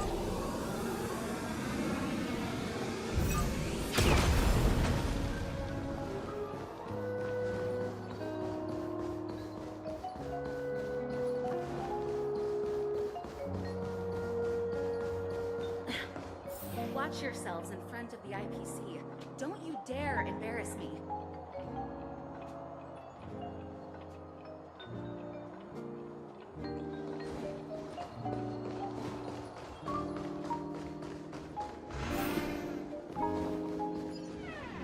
Welcome to Bonajade Exchange, Radiant Feldspar branch. How should I address you, dear lady? Just call me Samuel. Samuel. Nice name. So what do you need, Miss Samuel? And what are you willing to give up in return? I want to keep on living. And for that, I'm willing to give up everything I have. Everything you have? That's right. Everything. Miss Samuel, I think you'd best turn around. It seems you're not quite familiar with the term pawn. What do you mean? I mean it literally. I sense your burning desire to live, but unfortunately, you don't have anything of equal value to offer. Okay. A pawn shop that grants wishes. I see. It's just a marketing gimmick. Well, that's quite a harsh accusation. I understand you may not fully comprehend what I mean, but don't worry. I'll help you understand. Go and talk to these people. They're all customers of my pawn shop. See for yourself if their wishes have come true. Once you've done that, come back to me. I'll help you understand the true meaning of pawn and make you realize what you're missing. That Lady Bonajade feels more like a money lender rather than the owner of a pawn shop. Well, I've got nothing better to do anyway. I'll do as she says and see what happens.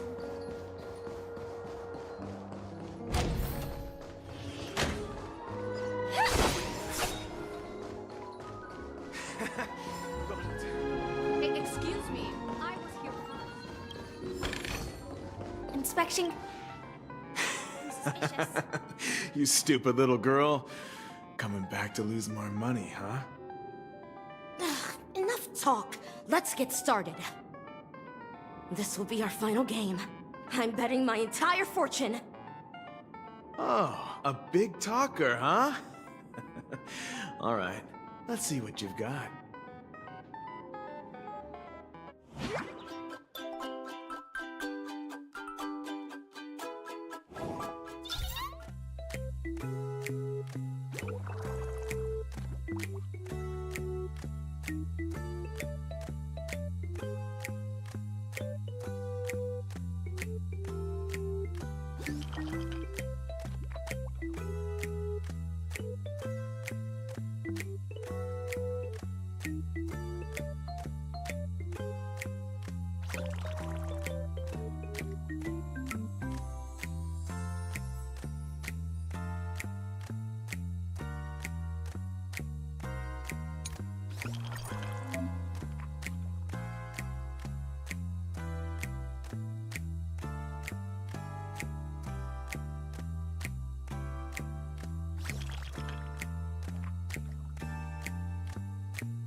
I won?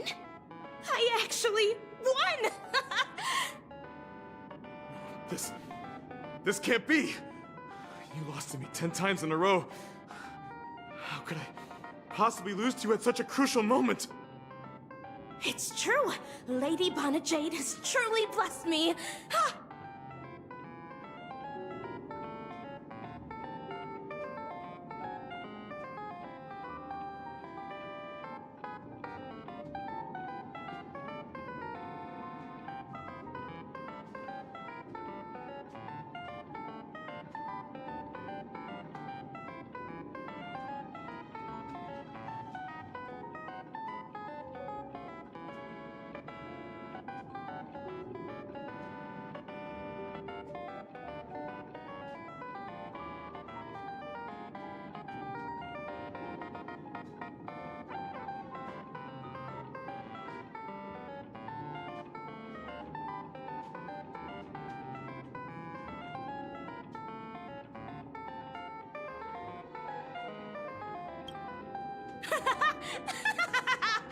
Finally, my luck has turned for the better. Great new era for Stacy. The master gambler has arrived.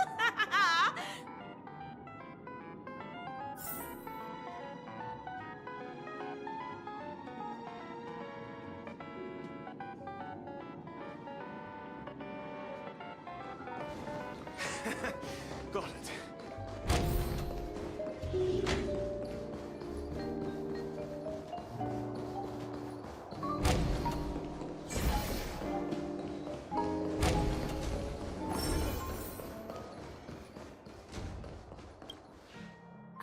prepared a gift for you, Dorothy.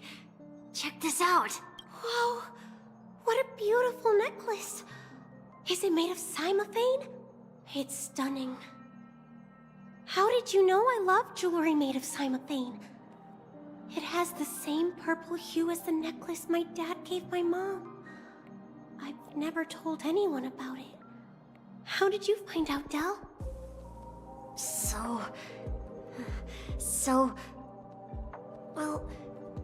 Will you go out with me? I will. Really? I mean, really? I never said yes before because I thought you had no idea what I liked. But this gift made me realize you were actually paying attention all along, trying to learn everything about me. So yes, I will. Wonderful. My wish has actually come true. So, shall we go, Dorothy? Let's go outside and enjoy the stunning views of the 12 hours.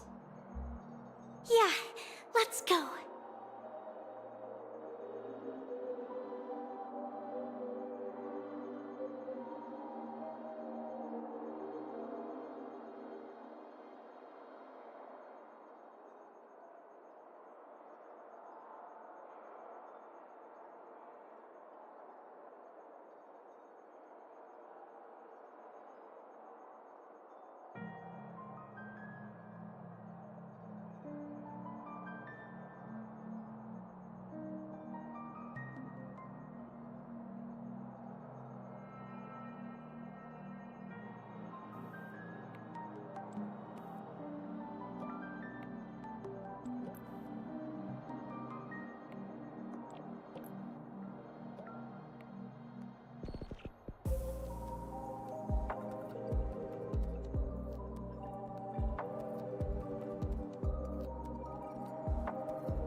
Did you see that?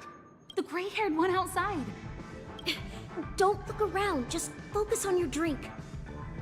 Seriously, they look like a total lunatic. Is that her?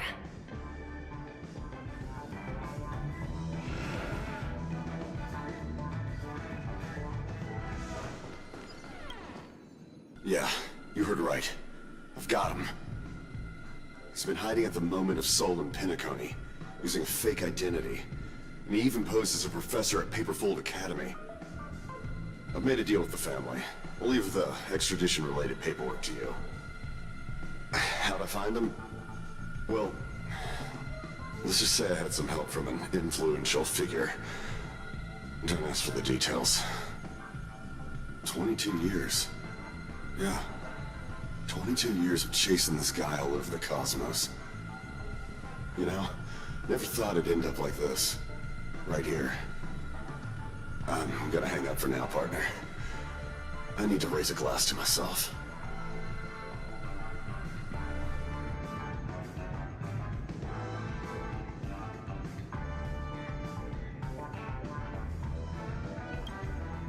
All of their wishes actually did come true. But I just don't understand. How did she do it? And what does pawn really mean? I should go back and ask.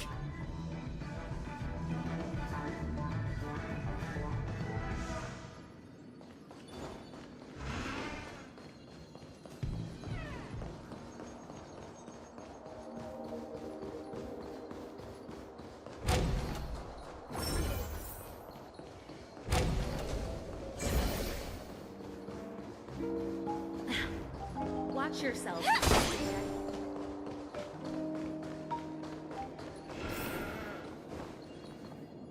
So you're back, Miss Samuel. Yeah. I found those people. And it seems their wishes did come true after visiting the Bonajade Exchange. But I'm not sure what you want me to see. They all seem to be living fulfilled lives. Not so fast. This step was just to show you that the Bonajade Exchange is genuine. That I had the power to grant their wishes. And now, I'll tell you the price they paid. Dell was from a wealthy family. He was head over heels for Dorothy, and wanted to win her heart. So he made a deal with me. He put up his entire fortune in exchange for a gift that would impress Dorothy. It was a piece of cake for me, thanks to my IPC connections. However, Dell will soon find himself evicted from the dreamscape. Afford his room. Whether he can bounce back from poverty, well, that depends on him.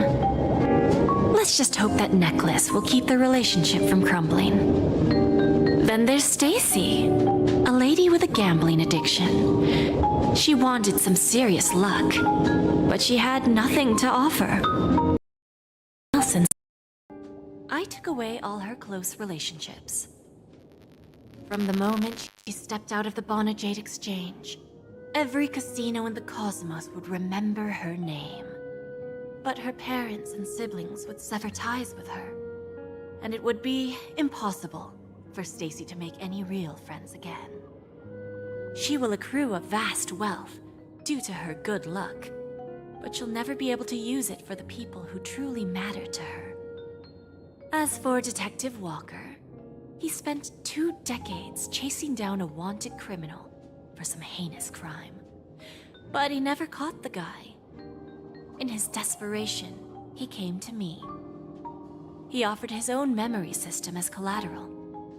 In due time, his memories as a detective will be erased, and he will completely forget his own identity and all the sacrifices he has made.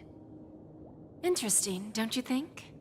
I fulfill people's desires and grant them favors, and soon they come back to me with even greater desires. When people see others' desires get fulfilled, they develop their own desires. It seems like an endless cycle, but it does have a goal. In the end, I will get what I desire from this whirlpool. And patience happens to be one of my greatest strengths. So now, do you understand what you must give up, Miss Samuel? Or should I address you as AR-26710, a remnant of Glamoth's Iron Cavalry? I'm not surprised. You are much calmer than I expected. Entropy loss syndrome.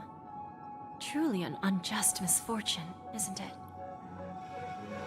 The higher-ups in Glamoth implemented such a failsafe within the genes of their warriors, just to make sure the Republic's most powerful weapons wouldn't fall into the wrong hands. As for the price, those Iron Cavalries weren't exactly seen as regular, independent humans, so there wasn't really a price to be paid. However, you are different. You're now a Stellaron hunter, a living being named Firefly. Naturally, you want to continue your existence, but with the firmament front gone, the people who know the secret and can cure the disease are nowhere to be found. Are you suggesting that the IPC has a remedy?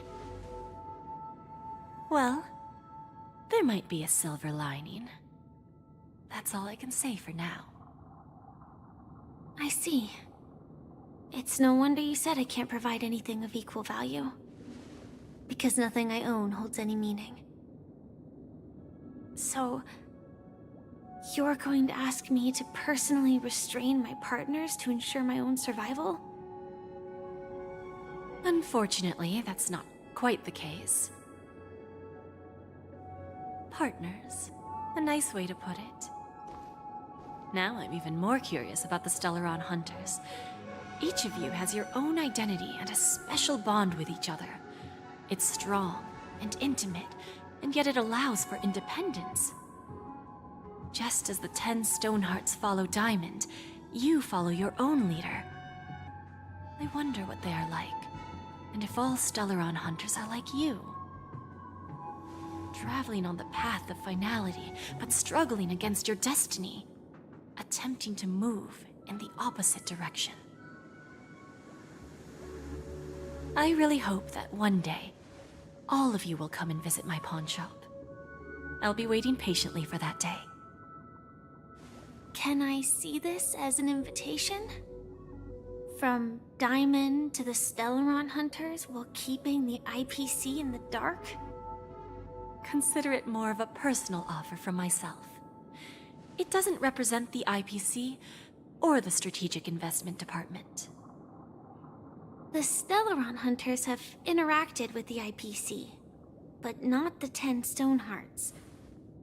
Our paths have never crossed. As for your offer, I can pass it along to my partners. But I have a question. You know who I am. And you must know that my partner is keeping an eye on this room. If she wanted to, she could let the entirety of Purepoint know about it within a few mere seconds. What drives you to take such a risk and extend this invitation on behalf of Diamond, even if it could lead to your downfall? Simply put, you and I are the same. However, unlike you Stellaron Hunters or the Astral Express, we band together merely to obtain what we want. Each of us has our own past and destined ends, and on this journey, we have been invited by Diamond to join him.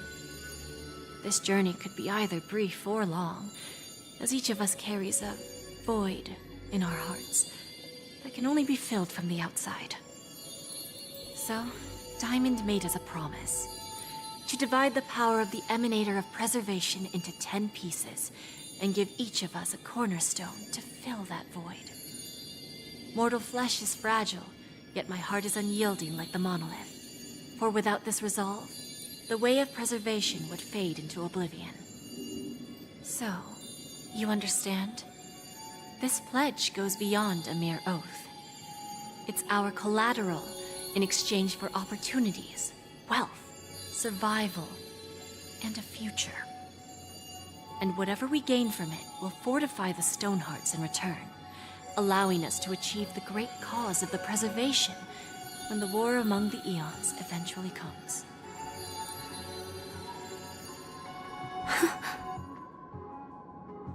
I understand.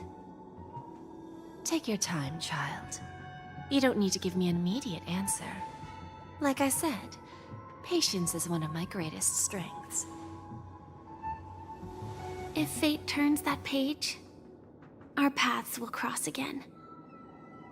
It's a shame, though, that this pawn shop can't give me what I desire.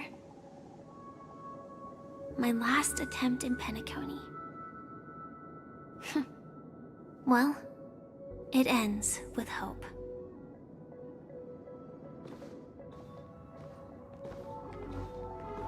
Lady Bonajade?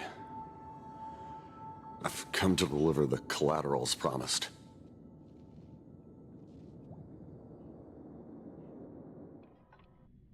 Turns out, the meeting to decide the future of Penacony went much smoother than expected. With little debate. The Charmony Festival's opening ceremony is starting soon. I should head down and take a look. This airship has quite a few treasures, a bountiful harvest.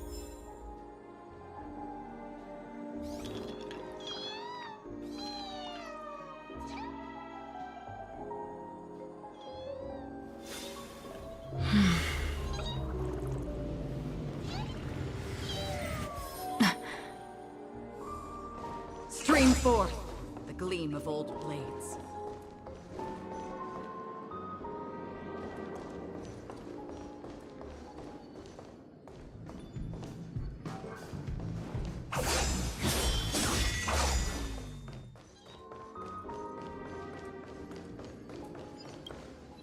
Remember, I can take you out with just one shot whenever I choose.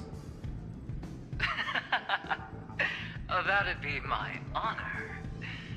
Don't worry, I hate cheating at the table. You better. Ah, look who's here. The great hero of the Astral Express. The most dazzling trailblazer in all of Penacony. Oh, you're here too. Long time no see, friend.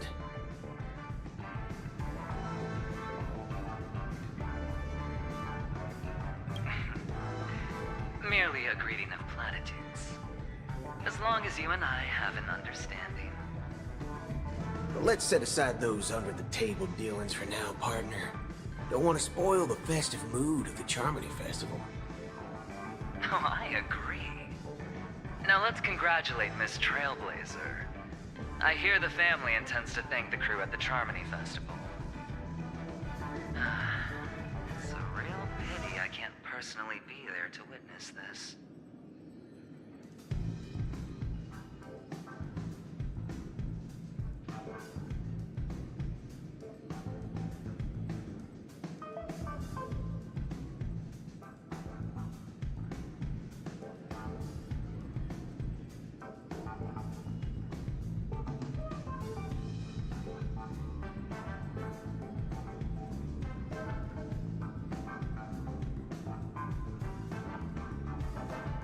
Well, my job was just to give the IPC an opening. Other things aside, I think I did a pretty good job at achieving this. While you were at Dreamflux Reef, we were actually close by. You wouldn't have been able to dig up so much dirty information without the help of a knowledgeable friend. But that emanator didn't pull any punches. My body couldn't hold out too long.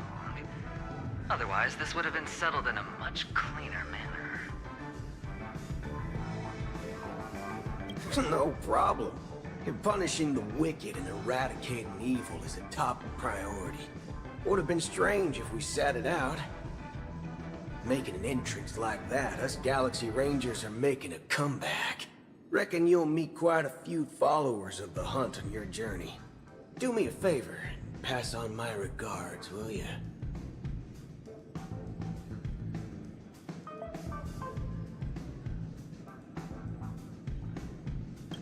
Forget it. I'm not one to beat around the bush. I've got a score to settle with a high-ranking executive fella named Oswaldo Schneider. And this flamboyant fella here can help me find him.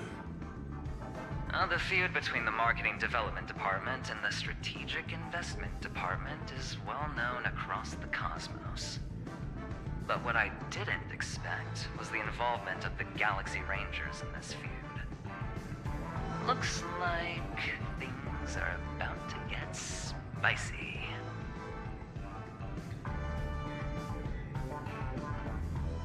Thank you.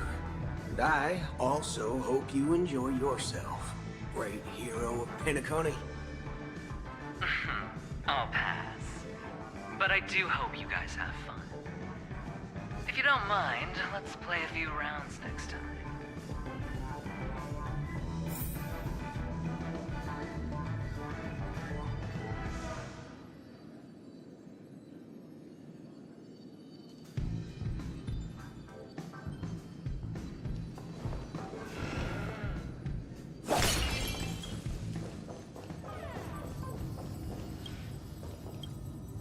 Ah, yes. I remember you. Your performance at Herta's space station was adequate, I suppose. No wonder that gambler likes you so much.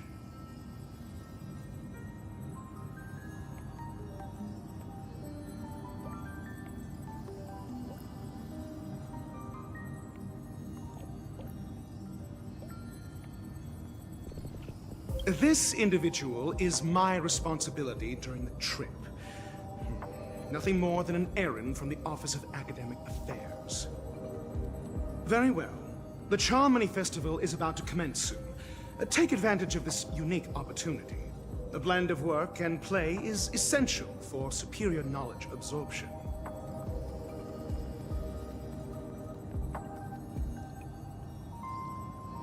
The executives of the IPC and the Guild say that we are strategic partners. Yet, from my perspective, I am invariably the teacher, and he, along with you and every other individual, is the student. From this perspective, Aventurine isn't what you'd call an ideal student. Yet, he's also not utterly obtuse. Alas, the void within him can never be filled by talent and knowledge. Let's hope he doesn't turn into a philosophical zombie.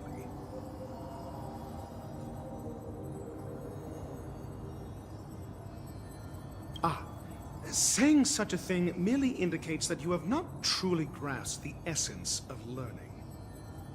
The principle of balancing work and relaxation is scientifically grounded, with the relevant proof process detailed on page 21 of the 31,467th issue of the academic journal Star Caesar. Acquiring knowledge aims to enhance living. Don't invert priorities like those dolts at the Guild. Then you'll excuse me.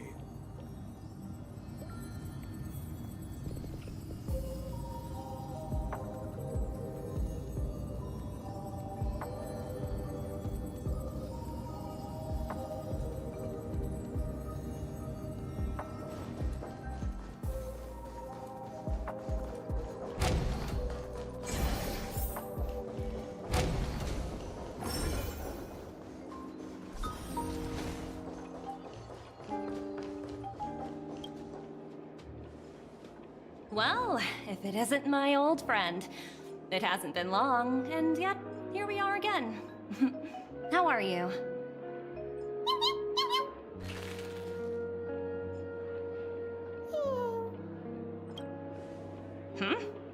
So direct. Aren't you afraid I might take you seriously? Thinking about it, though, the lives of the Nameless are so excessively exciting. I heard you guys pulled off a big stunt, cutting down the Oak family in one fell swoop. If one day you're tired and looking for a change in work environment, or you want a desk job, just contact me. Look how bustling this ship is. Not bad. Someday when I'm less tied up, I plan to host a grand party on my eco-ship, and you'll all be on the guest list.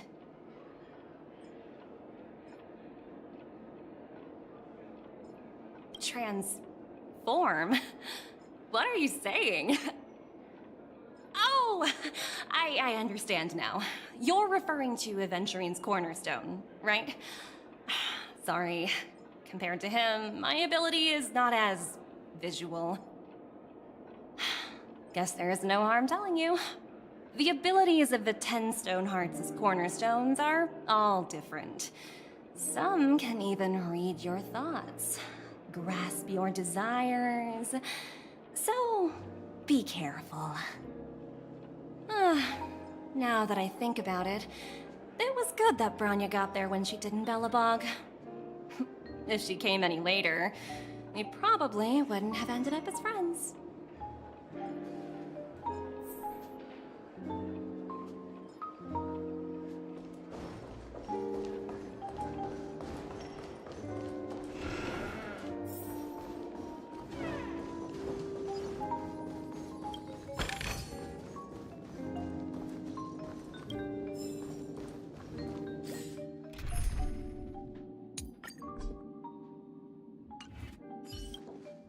Hey there, lively lady.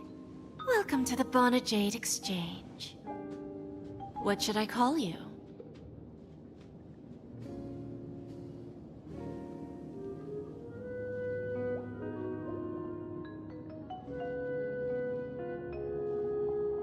What a unique name.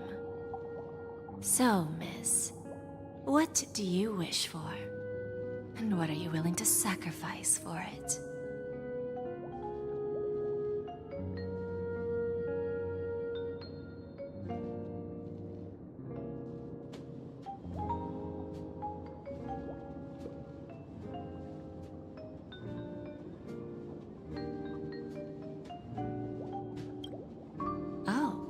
This is your wish.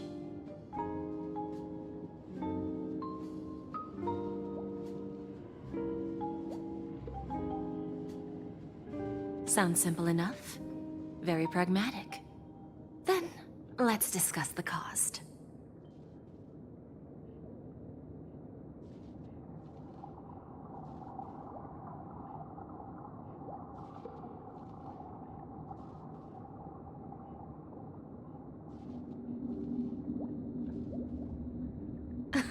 I wouldn't be too worried.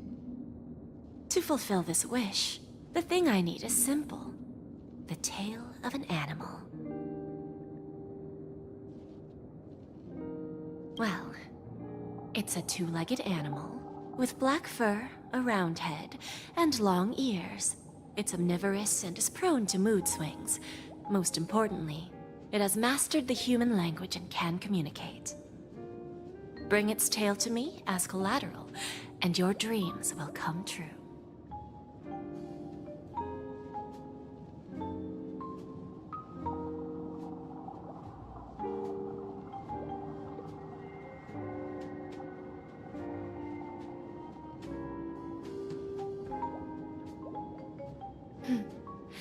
May fate bring us together again, Miss Trailblazer.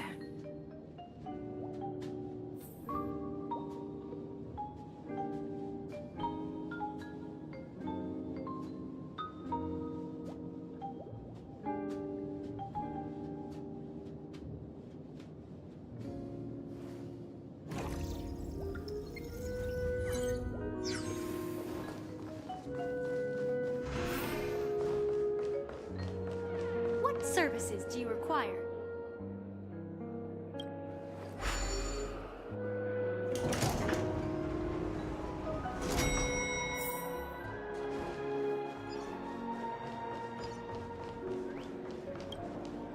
We meet again, my dear friend. Your journey of the beauty is even more elegant than mine. My most sincere regards to you.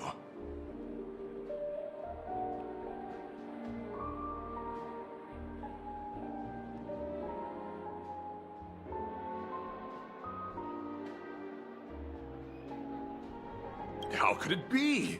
The beauty holds no bias. My words are fair and just. I have heard of your valiant deed in leading others to vanquish the omen of evil, though the tale bears a tinge of regret. You have undoubtedly championed beauty and justice, May Adrilla smile upon you.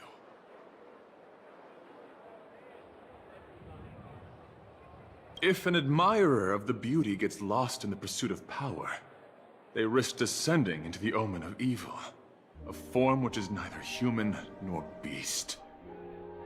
Although Mr. Sunday did not cross paths with the path of beauty, his actions were no different from the omen of evil. A lamentable soul lost on the path of righteousness. Truly, a matter of deep regret.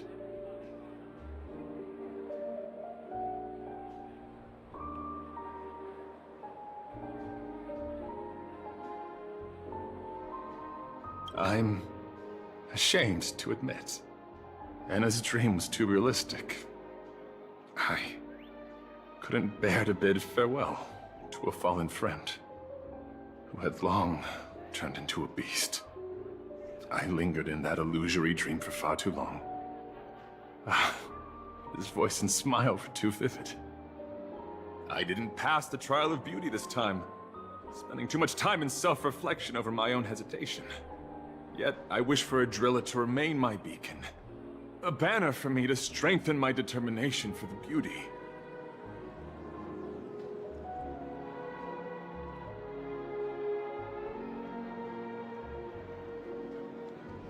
Thank you. Then may the beauty always be with you.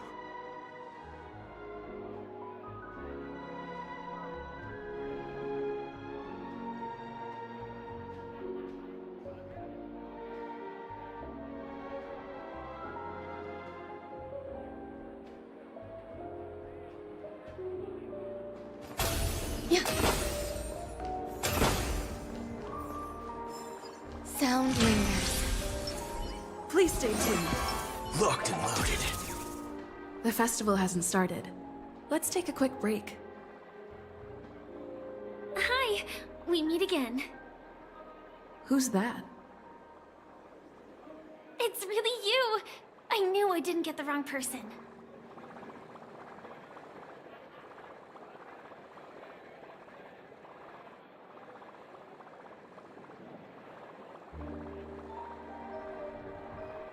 Yes, it's just I didn't get the chance to say hello. There's still some time before the Charmony Festival starts. Do you want to chat?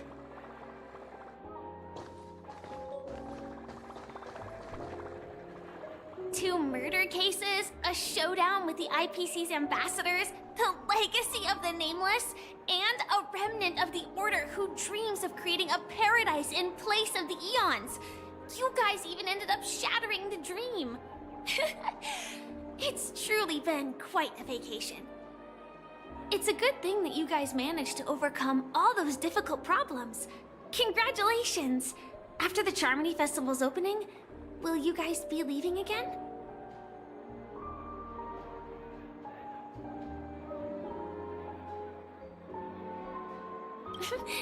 There will always be somewhere. After all, you guys are on the path of the Trailblaze. Before joining the Stellaron Hunters, Elio told me that this journey will tell me how to live on. That's all he said. As for the rest, it's up to me to find out. So, I'll pay extra attention to any leads that will let me live on. This trip to Penacony is no different.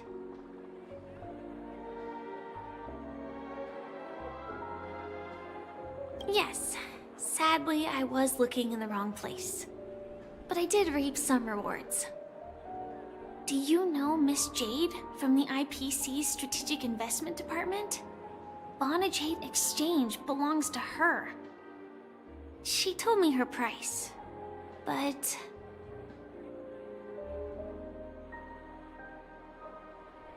No. But what she wanted wasn't my answer either. Of course, I want to live on. But... what fate owes me? I want it paid back, not passed on. No one else should be involved because this is a grudge between me and fate. Speaking of which, actually, I feel that I still owe you a formal apology for that matter with the performer of the Iris family. Even the smallest of lies can turn into a betrayal as sharp as a blade. I'm sorry.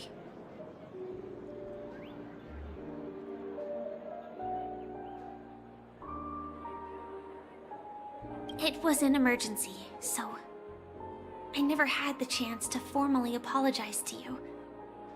And admittedly, I was the one to blame. To me, hiding is much easier than being honest.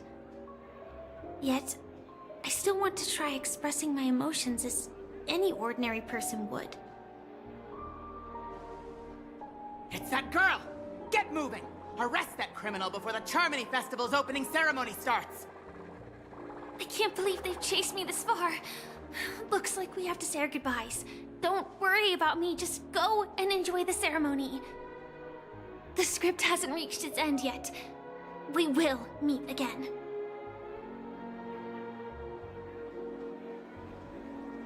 I hope she's okay. But if it's only those two hounds again, she'll probably be fine.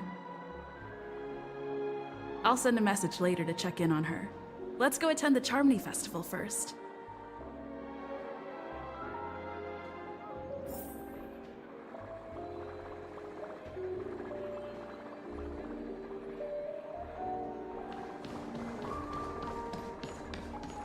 Let's take a seat here.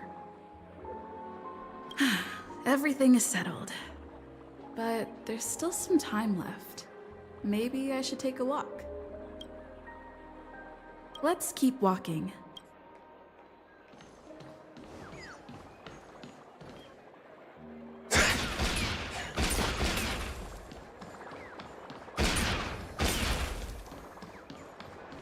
Let's take a seat. Forget it. I've done enough walking around already. Let's take a seat and rest for a while.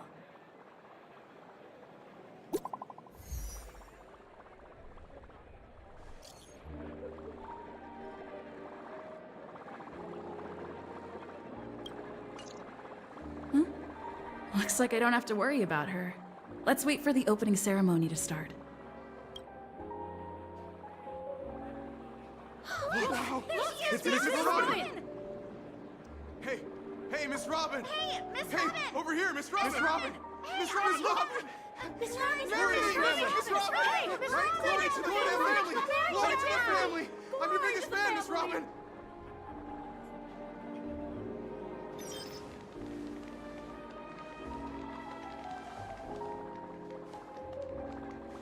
Distinguished guests, fellow family members, ladies, gentlemen, and friends from all over the cosmos. It's a pleasure to join you all in celebrating the grandest ceremony of the Amber Era, the Charmony Festival. Firstly, on behalf of the Penacony family's 5 major lineages,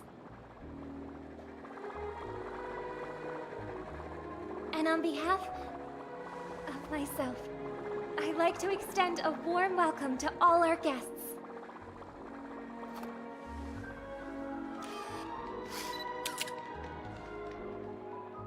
As you all may have noticed, this year's Charmony Festival is far from regular. Thanks to the efforts of everyone, this celebration is unprecedented in scale, with factions from across the cosmos in attendance. Not only that, the customary opening ceremony held at the Penacony Grand Theater has now moved to the Radiant Feldspar, the very airship you all stand upon. We invite you to express your warmest applause and deepest appreciation for OT Alfalfa, head of the Alfalfa family, for his selfless devotion to the Harmony's cause.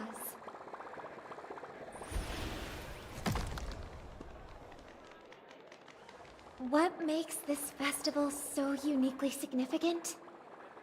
As is widely known, the Radiant Feldspar had to halt its voyage due to an anomaly in the Sweet Dream, sparking widespread discussion in the 12 Hours. thanks to the hard work of Penacony's internal and external factions, we've finally gotten the dreamscape back on track, just in time for the Charmony Festival. And as they say, good things come in pairs. The Charmony Festival not only celebrates this achievement, but also marks the relaunch of the Radiant Feldspar. And finally, the last reason. Does everyone remember the Watchmaker? In truth, the family has poured their efforts into this festival just to commemorate this legendary luminary.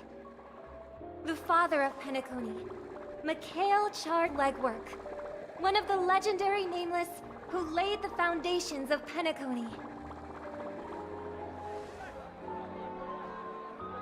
In the most bewildering times of the planet of festivities, it was he who descended from the sky with his companions, who taught us through trailblazing where freedom lies.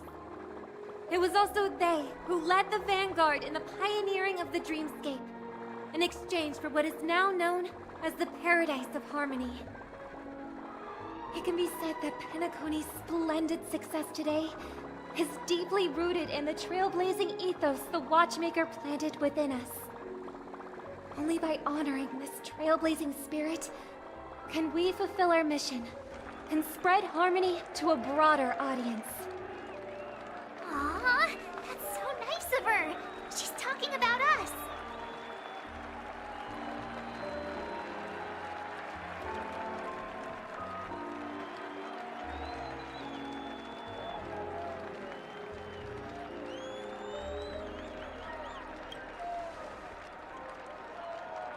Obviously.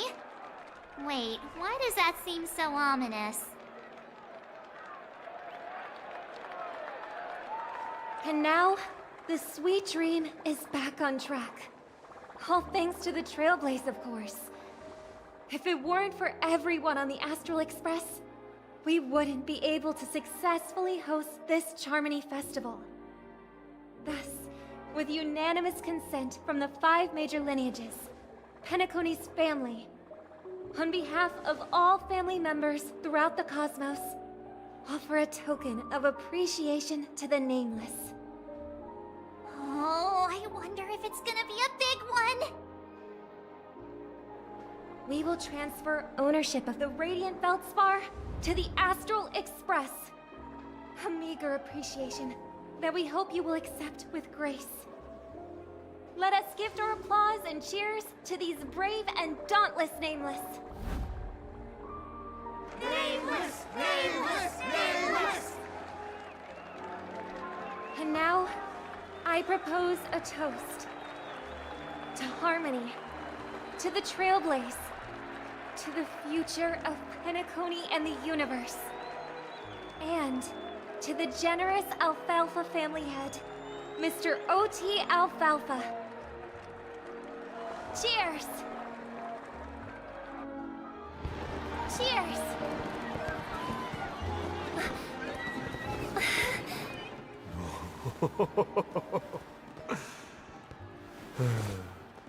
To make a decision like that. This little bird is no less capable than her brother. All's well. Right. But have you forgotten someone, my gray-haired friend? I put a bomb on this ship. You have 10 minutes to find it. Better hurry. When did this get shoved into my hands? There are still so many bombs. Now is not the time for the plot payoff. I can't handle this alone. Time to create a group and inform everyone.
All set. Let's start following the plan.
You've finally arrived, oh great gray-haired little one. I'm the constable around these parts, and right now, I'm posing as a bomb.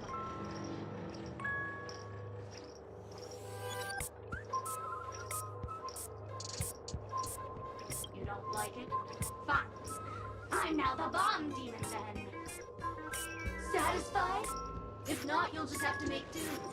Alright, now that you've found me, it's my turn to complete my mission. Next, I'll count down from 5, and then explode! 5, 4, 1.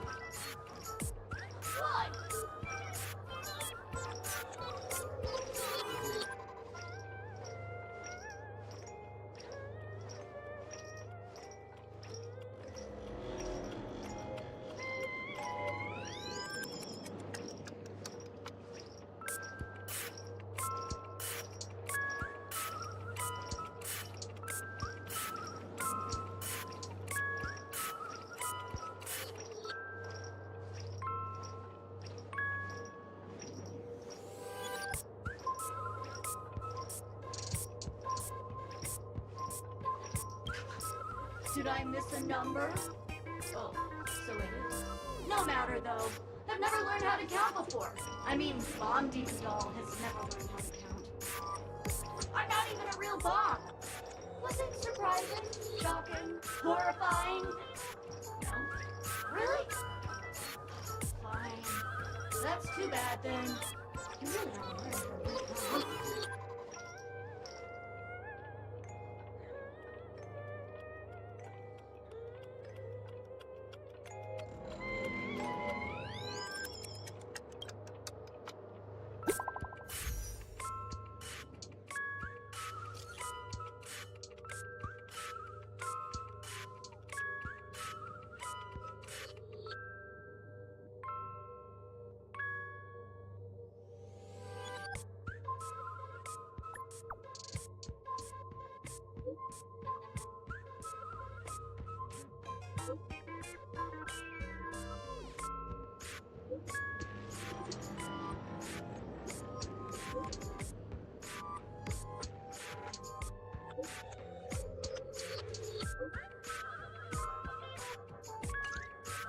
At least I made some progress. Gotta keep working at it.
We meet again. I am Penacony's famed detective. Got yourself into a pickle? I'm more than happy to help. But unfortunately, I'm preoccupied with a couple of unsolved cases. So, you'll have to wait your turn.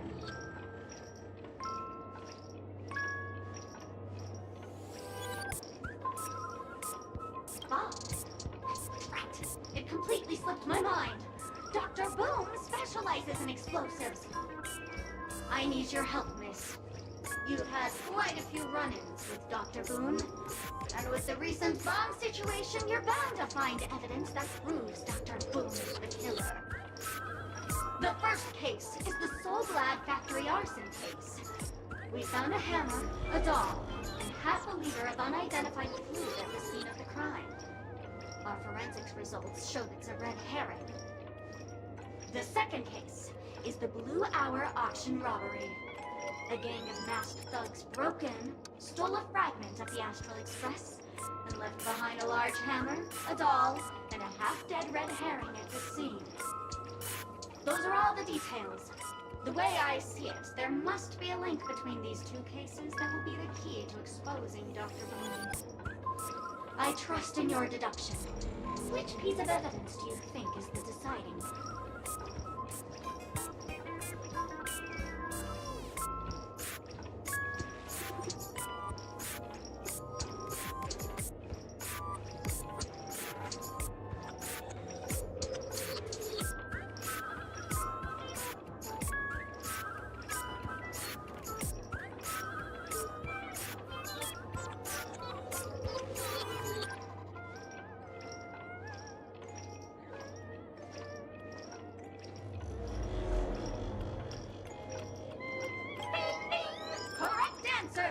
You're good, Gray Hair. Your mind is pretty sharp. Seeing as you've put in so much effort, I'll throw you a bone. The bomb's not here. This is only a prank I've craftily set up. Hurry, time's running out. You better find that real bomb quickly.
was 15, the thought of an apocalypse never troubled me.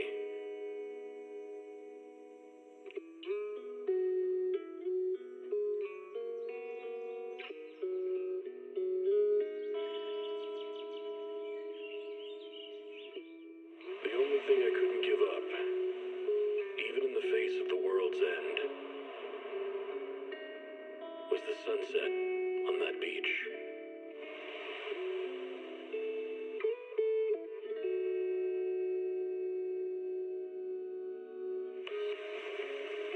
Watching the sun gently slide into the water's embrace, or fireworks dancing on the canvas of the night sky. Even if tomorrow weren't better, it wouldn't be worse, I thought. When you're reading this letter, I imagine much has changed.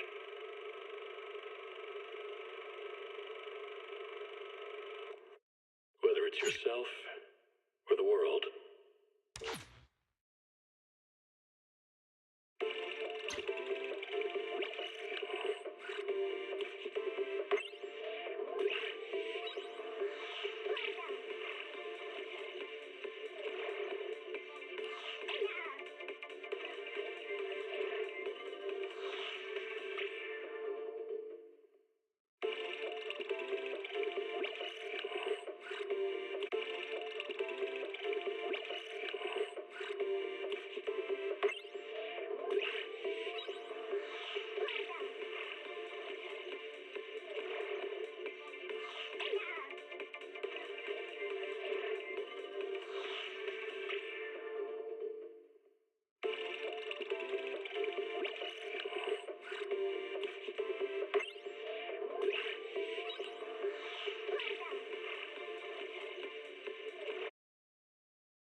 Touch my tail? No. Time for some tail care.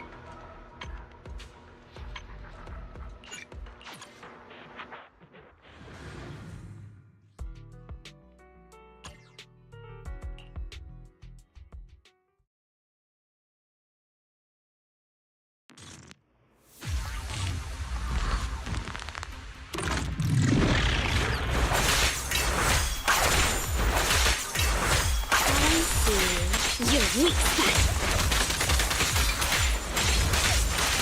Take this.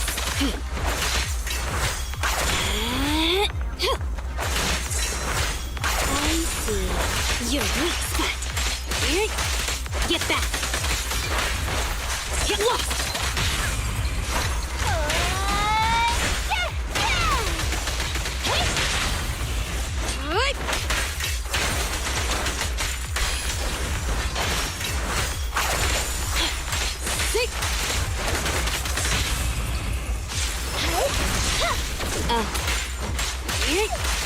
Take this.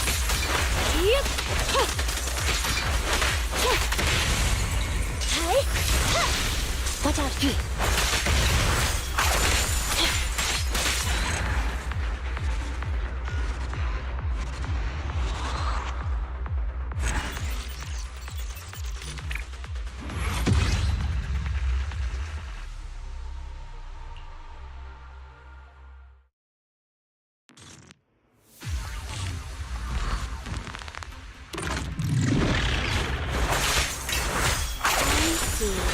Your weak spot.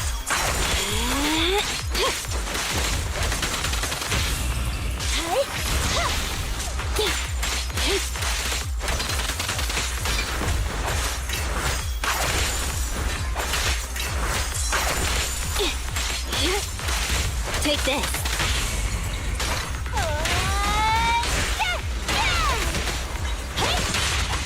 Okay.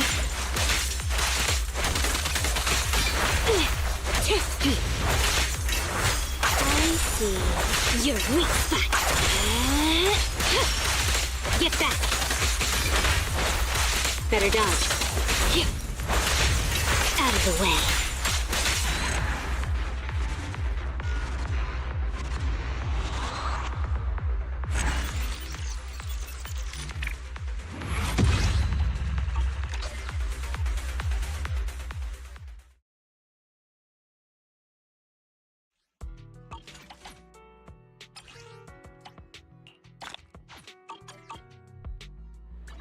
Did you come? Time for some tail care.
I'll help you win. The lunch is on you.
Greetings. What can I get for you?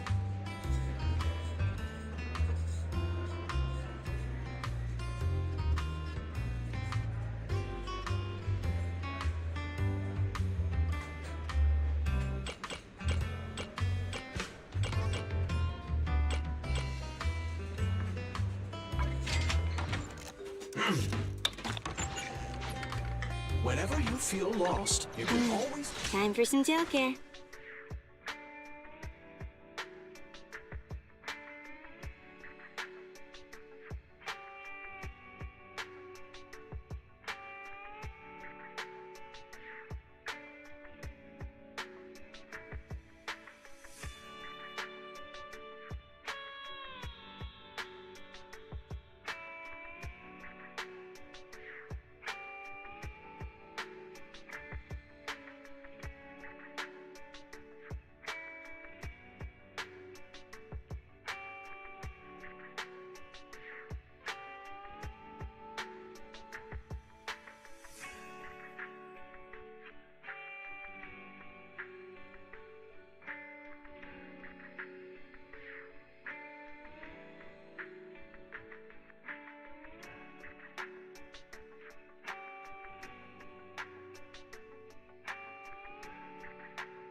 Nothing to standing by.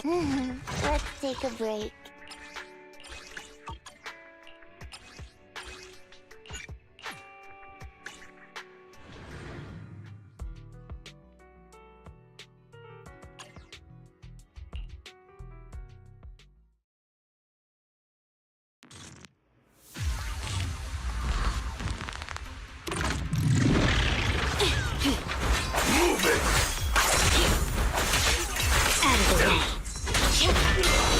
You're looking good.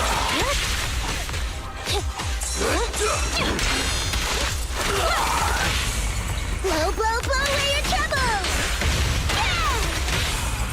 I'm scissors, you're paper.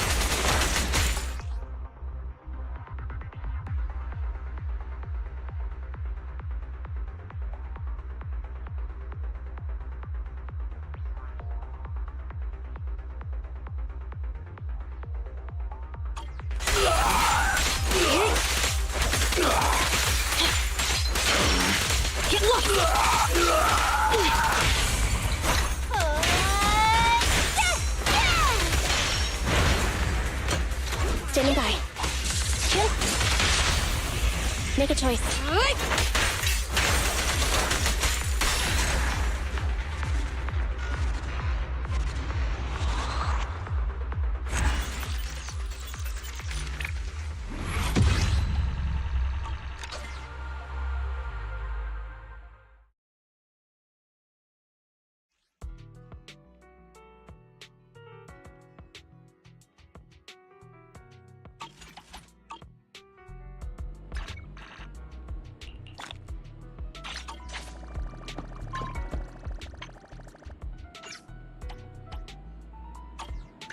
Touch my tail. So, did you clone me? Meow.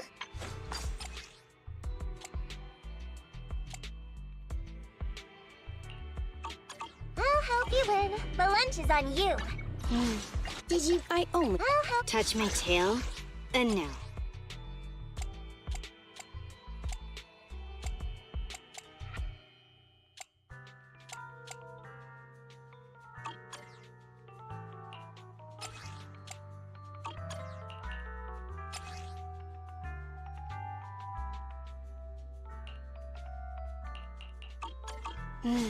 Time for some tail care.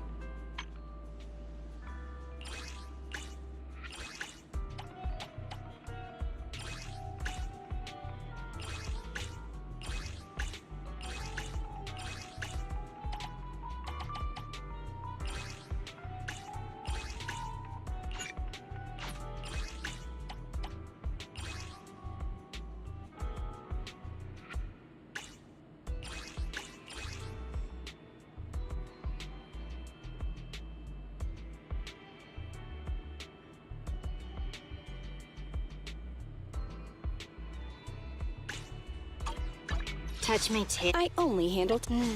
Time for some tail care.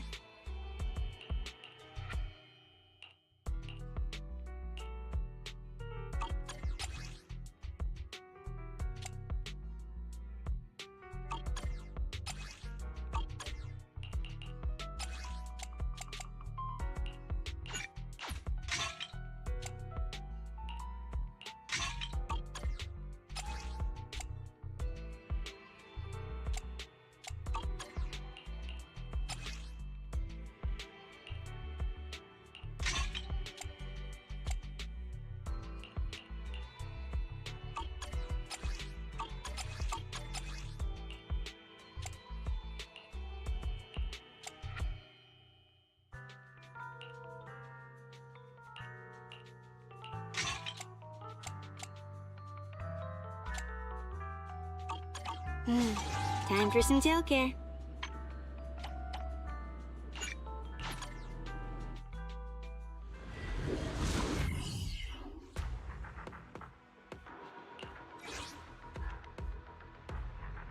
Nothing to fear. Ready for standing by.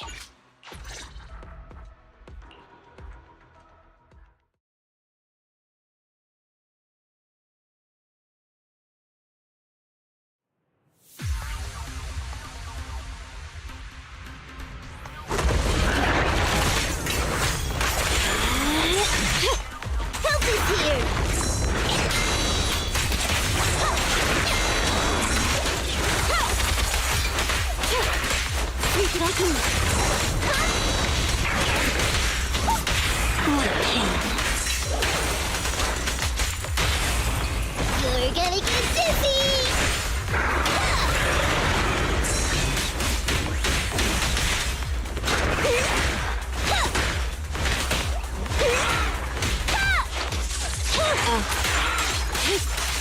Get back! Blow, blow, blow away your troubles! Preparing takedown.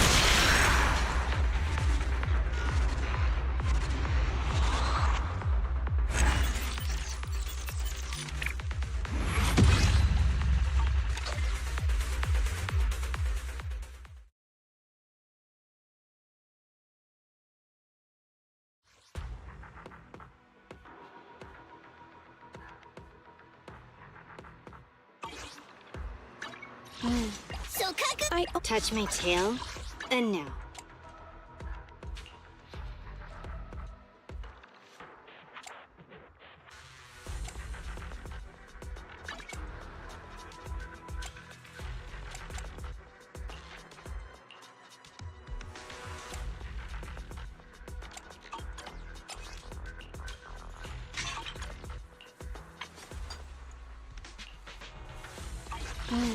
Time for some tail care.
Hello, lovely actor.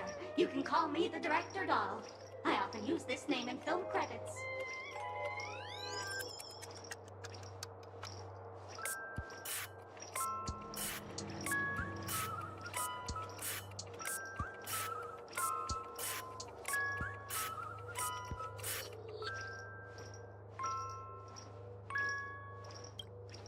If you didn't know, I'm the one who directed the entire farce in Penacony. As the leading lady of the show, what did you think? Feel free to share your thoughts. Well, actually, due to the current plot requirements, you're only allowed to say one line. So please try and resist the urge to share your thoughts.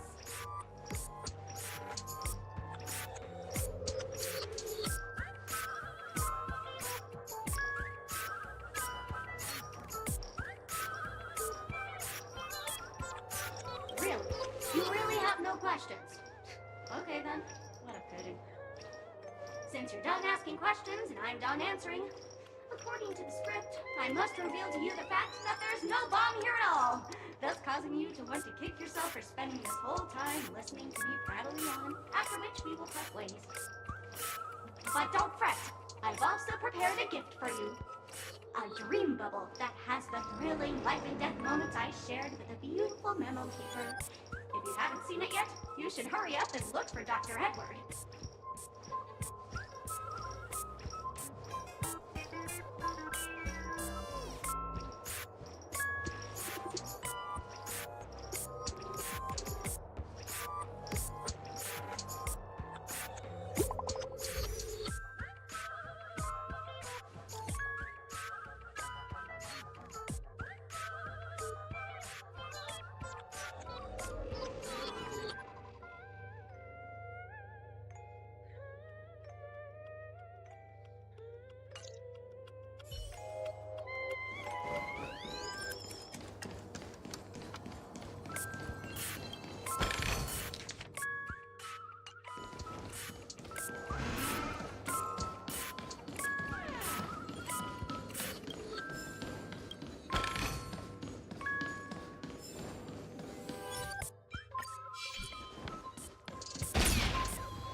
Yahoo! So you found me!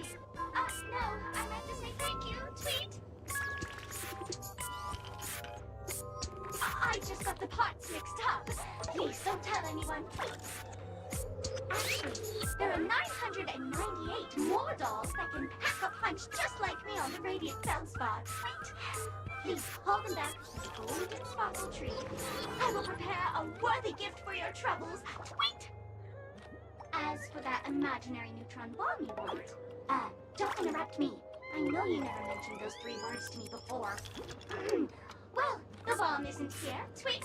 I'm afraid you'll have to look elsewhere for it.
Not much time left.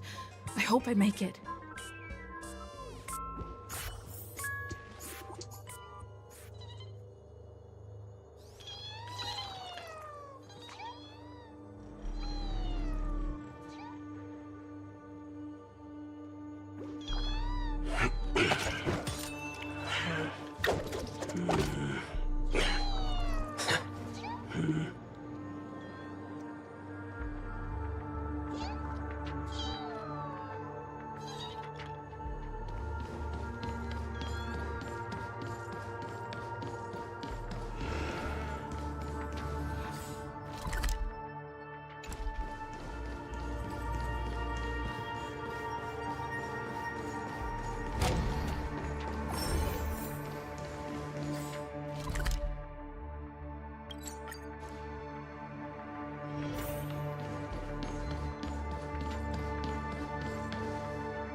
seconds. 28 minutes, 45 seconds. You're here!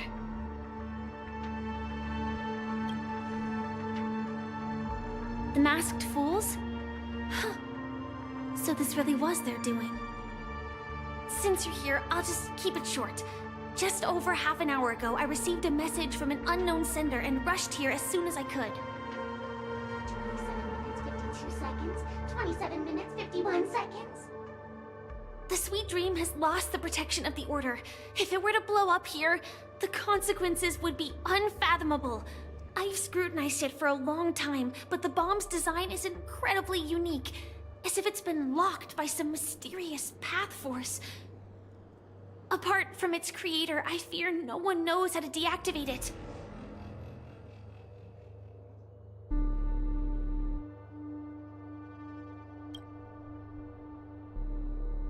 You mean the Watchmaker's guests? That's a pity. Based on my experience, I don't think any of them can turn the tide on this situation. The Memo Keeper may be able to teleport the bomb to a deserted location, but I have found a note inside the doll.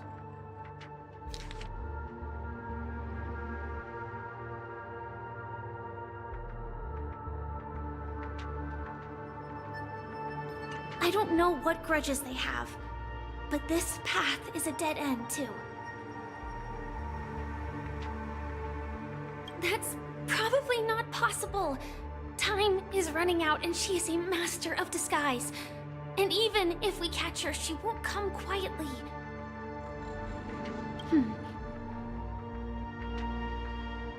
Actually, there might be another way. Do you still remember? The script said that I will experience death 3 times in the Land of Dreams. I think this moment heralds the 3rd time.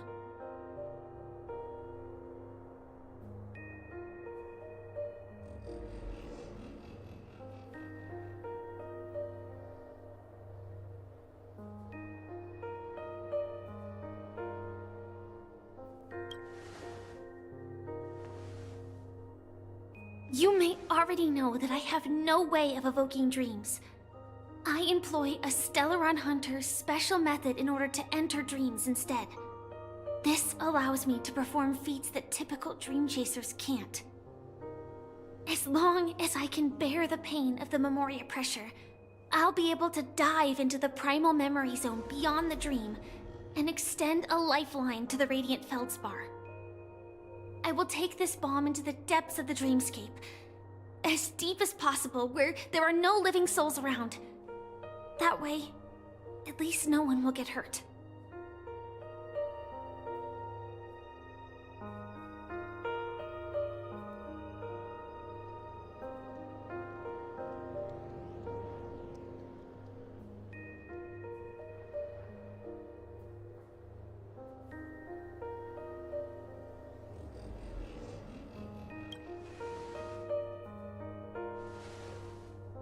Don't worry. I believe that this Firefly armor will be enough to take me to where I need to go before the countdown ends. And maybe even make it back safely. At present, this is our best and most logical course of action. After all, a long story deserves a happy ending. I have some words to share with you, though they were spoken to me by Miss Acheron. She said that the so-called impossible is merely something that is yet to happen. At the moment, there are so many things that seem impossible, but are they really never going to happen? Maybe it's just that the moment to disprove these impossibilities hasn't arrived yet. Whether it be a literal ending, suffering akin to death, or a harrowing deathscape. Before the appointed destination arrives, they are all the same. Yet I can still make myriad choices. I also firmly believe that when that moment arrives for us to make a choice, the answer to our end will already be within our hearts. It is not destiny that shapes us, but we who shape destiny. The Astral Express and the Stellaron Hunters are like light and shadow. We walk on different paths, intertwined, moving forward and growing together. Maybe the end is predestined, but it is not today. Since things are going too well, let's speed up the countdown. Human life is short, just like fireflies to a flame. So if you have an answer in your heart, always remember, don't leave with any regrets. We have this right, don't we?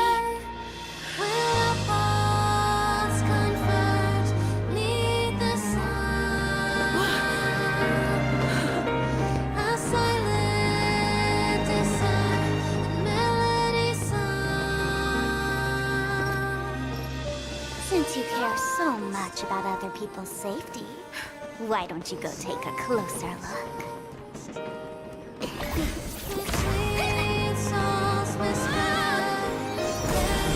You see, everything is possible in this land of dreams.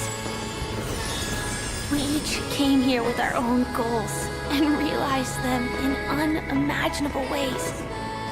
Regardless if the result was a sweet illusion or a bitter reality. It was an answer we longed for, day and night. So, why do people choose to slumber? I think it's as you said. Because in the end, we will wake up from our dreams.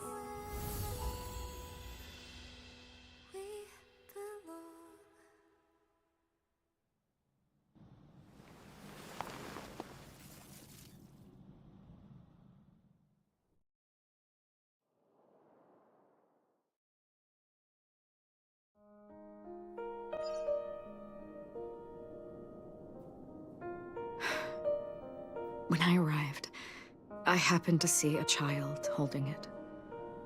He said the flowers were prepared by Aunt Jessie for the watchmaker and the war comrade he'd missed his whole life. Mikhail would place 2 bunches of flowers here year after year. And after he left, it became 3.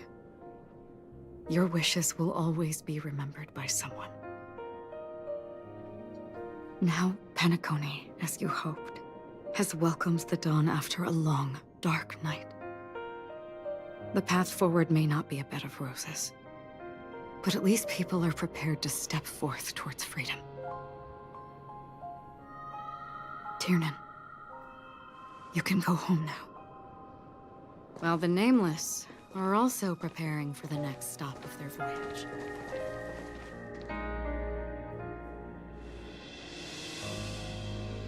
But before leaving, we still have one last thing to do.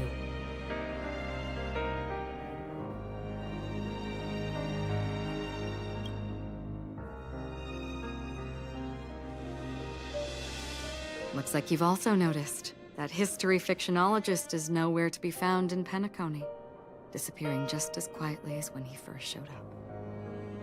I believe he must have come here at the end, to bid farewell to his nameless friends. Similarly, I'm sure you all have plenty you want to say to them. A fitting end to the tale of the departed. One could not ask for a better farewell. Go on. They're all here.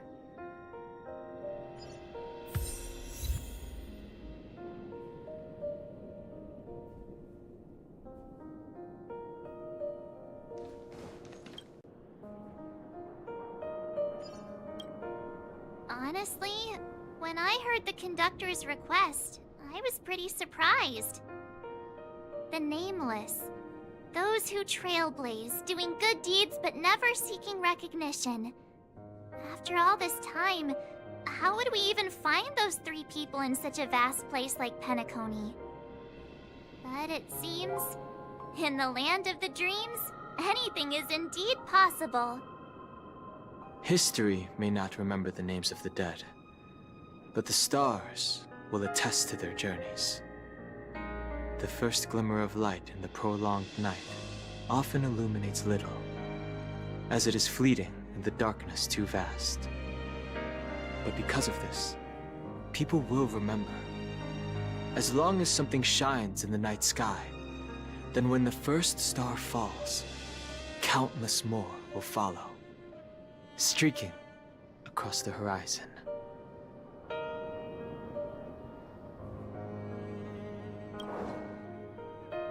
Brooklyn Tiernan, Rosalina J. and Estella, we raise a toast to you, trailblazers of the silver. A toast to history that no longer remains silent.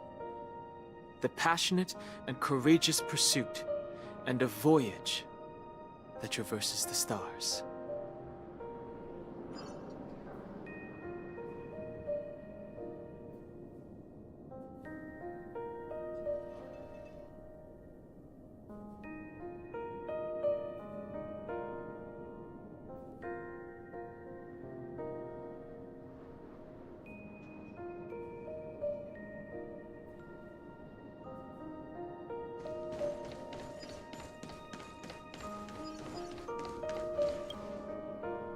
Statue. It wasn't here last time. Looks like this is the last riddle that Mr. Gallagher left for us. In the end, we still failed to figure out his true identity, or if he was even a living person. What should I say? I mean, this guy is definitely a history fictionologist, all right. I'm suddenly reminded of the time at the theme park when he said he was only 13 years old. Could that have meant something too? Either way, he's an enigmatic character for sure. At least our journey together in Penacony was real enough. And his loyalty and love for this land must have been real too, right?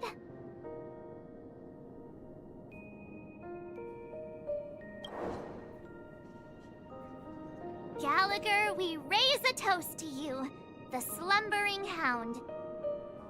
To the festival's invitation, to all lies and the singular truth. If we ever meet again, please don't talk in riddles.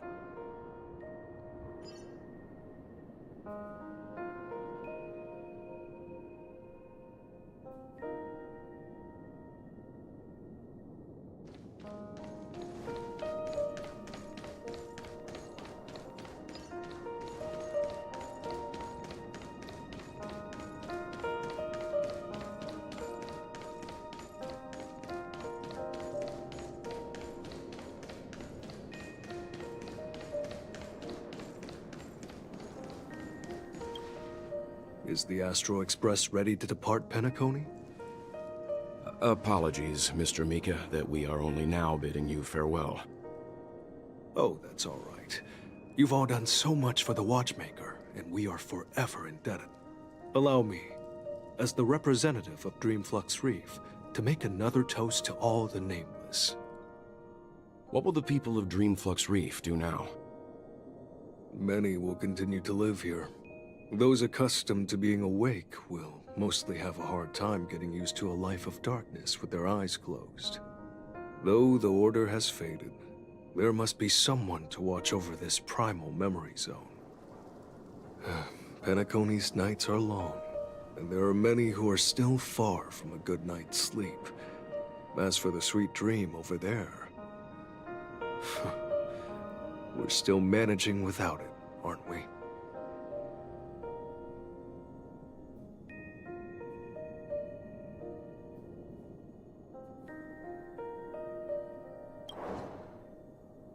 Mika and residents of Dreamflux Reef, we raise a toast to you, watchers of the long dream.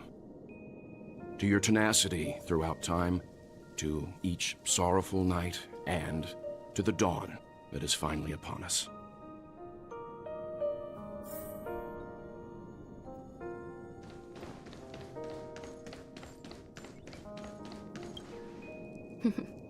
In the end, we still came full circle.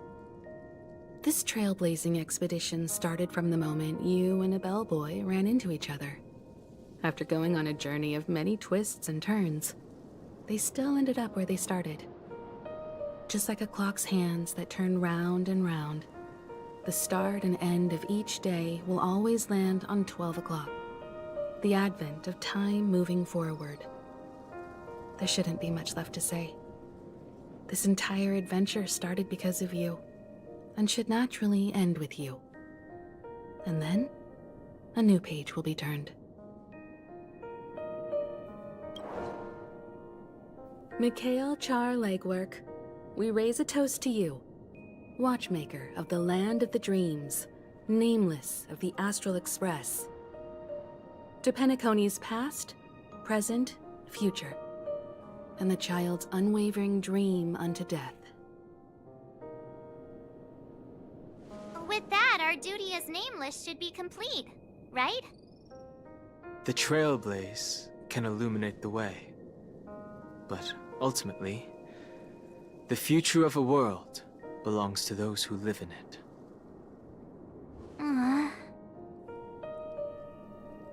I still feel that Mr. Mikhail must have really wanted to witness this day himself. What's on your mind, March?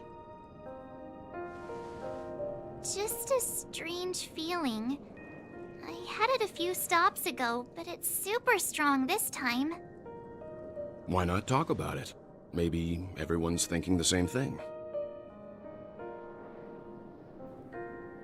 I can't help but think that whether it's Mr. Mikhail, Mr. Tiernan, or Madame Rosalina, their lives must have been long, and they must have experienced plenty of stories. They were also young once, stumbling and bumbling around just like us, getting into scraps and mischief, that sort of stuff. Companions, enemies, journeys, adventures, all the sad and happy memories. The everyday that we're used to, they've lived through them too. But those things are all in the past.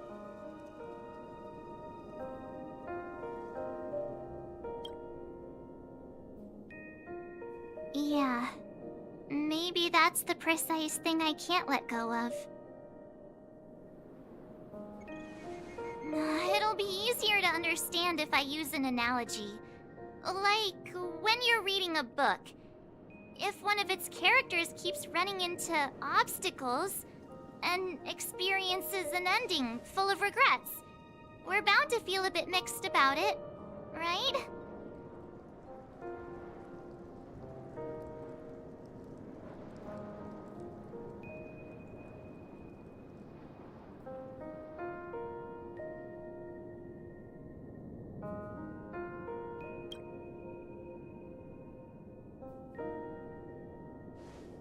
Because we've seen every nook and cranny of their lives, we see these people as special.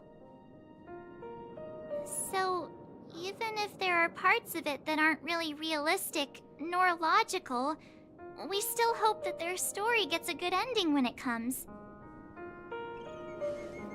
But what if they and we aren't really that special? When Mr. Mikhail sat in this chair, waiting for the Astral Express to arrive every day, what was he thinking? And if, at the end of his life, he could still firmly say he had no regrets, then what is this regret we feel in our hearts right now? I think each and every one of us is searching for the answer to this very question. The universe is vast, and our lives are but specks. The trailblaze never ends, but against the backdrop of the cosmos, the average person's lifelong journey is merely a short stretch. But it is in this minuscule distance that paths cross, and countless worlds connect. The universe may not remember every person who leaves a tie along the silver rail, but we will. As long as we remember, their stories will never end. And what Mr. McHale has left for us is his answer to this very question. It may not be perfect, but it left a smile on this storied, jaded old Nameless's face at the end of his life. And its meaning will be interpreted by those who come after us. It's not the answer that's important, but what we can learn from others' answers, right? This is what trailblazing is. Sure. I'm really sorry for bringing down the vibe. Quick, Don Hung, tell us a dad joke to lighten the mood.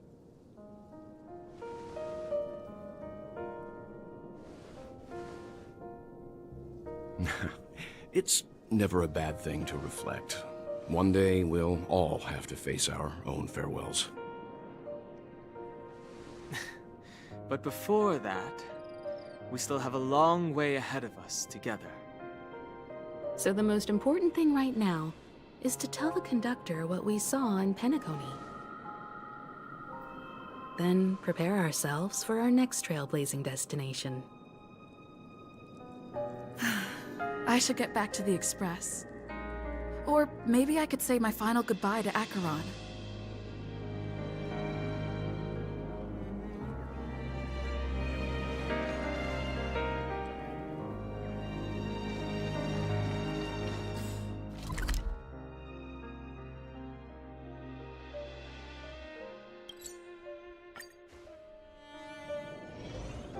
This trash can is perfect for me.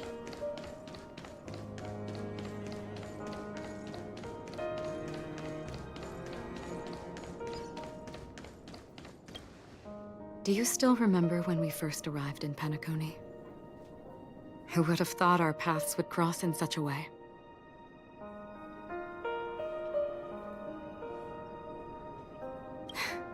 Come to think of it, I didn't even get a chance to formally introduce myself. Simply put, I'm a self-annihilator who was cursed by the Nihility. My hometown was destroyed a long time ago, and the whole world was erased beneath their shadow.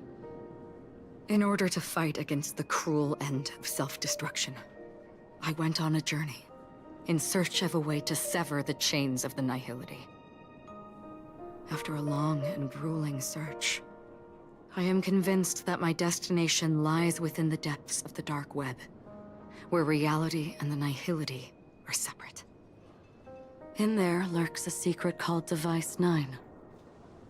One day, I'll reach it.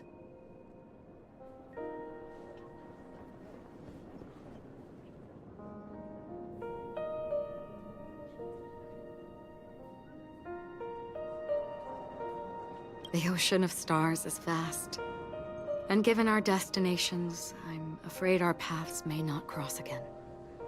But the trailblazing expedition ahead is always full of unknowns, and my blade is sharp enough to sever fate. As long as we maintain our original resolve, I believe there will come a day where we will meet again.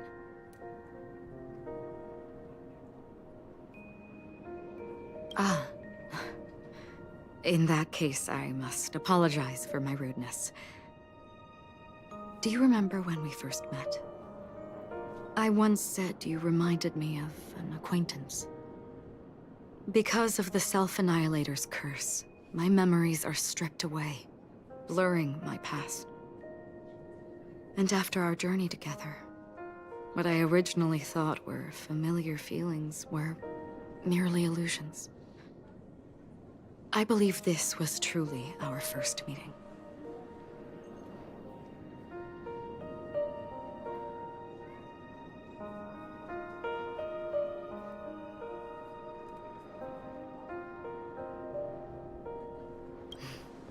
That's right.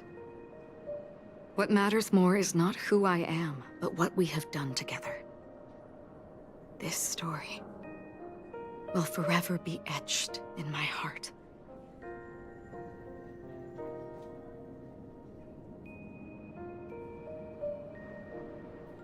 We both still have our own paths to walk. So let's forge ahead. Hopefully, if we meet again, it'll be beneath clear skies.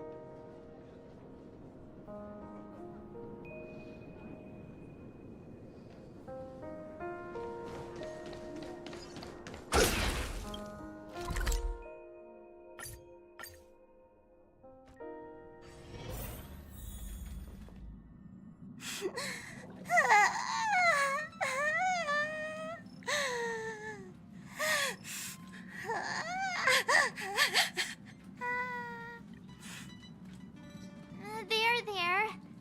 Chin up, Pom-Pom. Don't be sad. Don't cry. Wow. Your method of consolation is truly unsophisticated. Still better than just standing there like a scarecrow.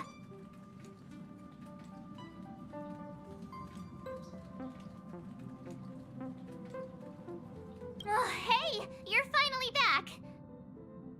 We told Pom-Pom all about our adventure, and they suddenly started crying. I've never seen Pom-Pom so sad before. The conductor never cries. Pom-Pom is never sad. Pom-Pom is just angry. Yeah, angry. No matter where the express stops, you lot always manage to cause chaos. My well-thought-out timetable completely ignored. If you carry on like this, the express is gonna run out of fuel. That's right. Pom-Pom is just angry. It's not because of Misha, Tiernan, Rosalina, and the rest.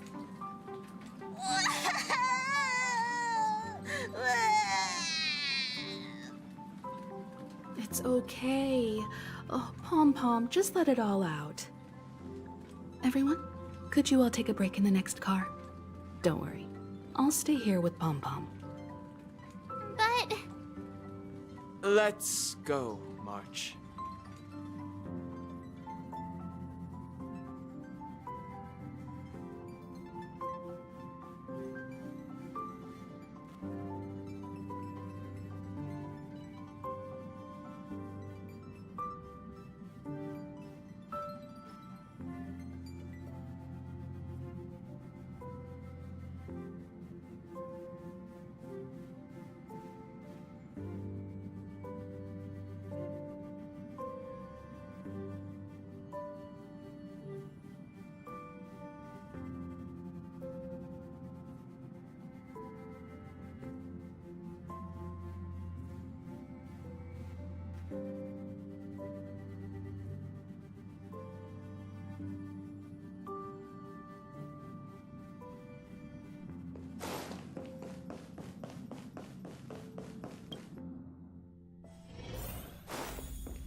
Never expected Pom-Pom would be so distraught.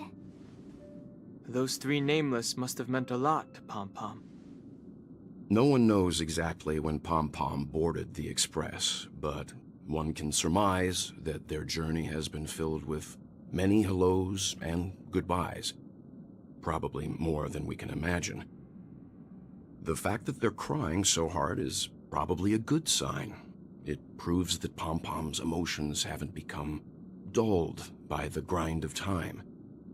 They still deeply cherish every nameless who has boarded the Express and value every journey shared with them. Leave it to Himiko. When it comes to comforting, there's no one better on the Express.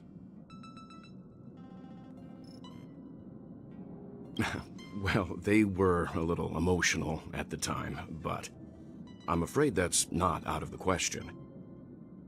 Since you joined us, the Express has stayed longer than anticipated at every stop along the way. And to ensure that everyone always makes it back on board, Pom-Pom has had no choice but to delay the warp jump schedule.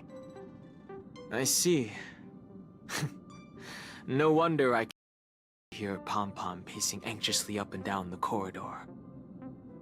Turns out Pom-Pom's been silently putting in a lot of work for us. Wow. Different from typical vehicles, the Astral Express converts every trailblaze into the energy it needs to run. Ideally, as long as trailblazing expeditions continue without interruption, the Express will receive a constant flow of energy, much like a perpetual motion machine. But because of our previous encounters, Fuel is being used up much faster than expected. We can probably only pull off 2 more warp jumps at most. Only 2 more? Isn't that super risky? Oh, I don't want to become an ice cube floating around in space again.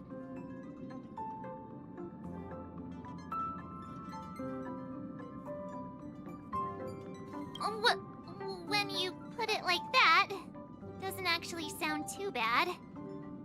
But I don't even want to become an adorable ice cube floating around in space again. Which also means that we must prudently consider our next destination. Yes, I've already checked the astral charts. The 2 nearest worlds to us are the oceanic planet of Lushaka and the agate world, Melustanen. As for which one we're headed to, that still requires a vote. Or perhaps you might consider a suggestion.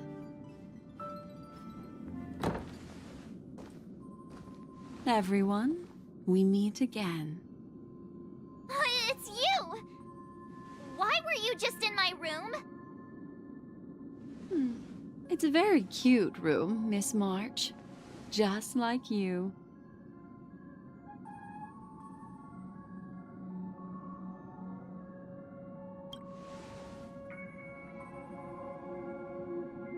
Memo Keeper, let's put aside how you managed to sneak past everyone and board the Express for now.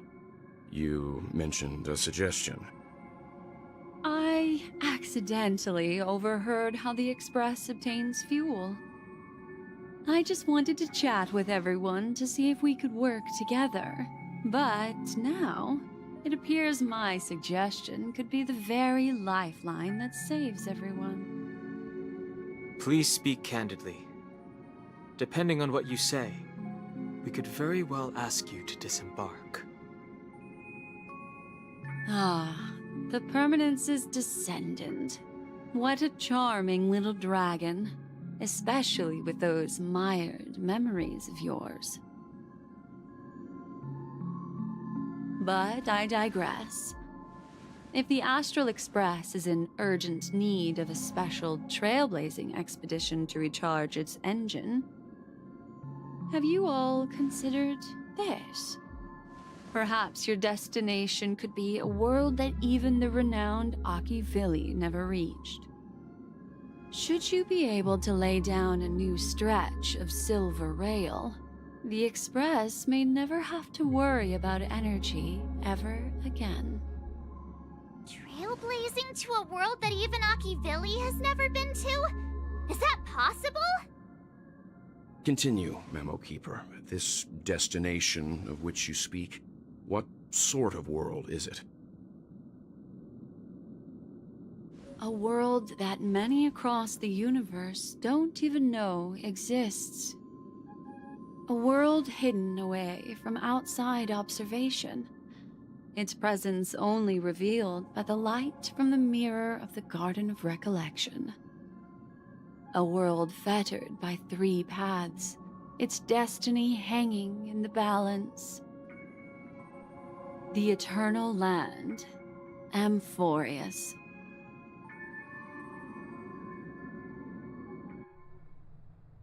I hope I'm not too late, child. I wasn't expecting it to be you. Don't you know how many sentry posts the family has built? And how hard it is to get you out of here? Looks like my time's up. What do you mean? What time? Negotiation, interrogation, or death. My fate lies entirely in your hands, Lady Bonajade. The dance is done. Why bother with the compassionate pretense and give someone who's about to die the chance to talk? Despite your fall from grace, you still look well. I'm very glad to see that you're so full of verve.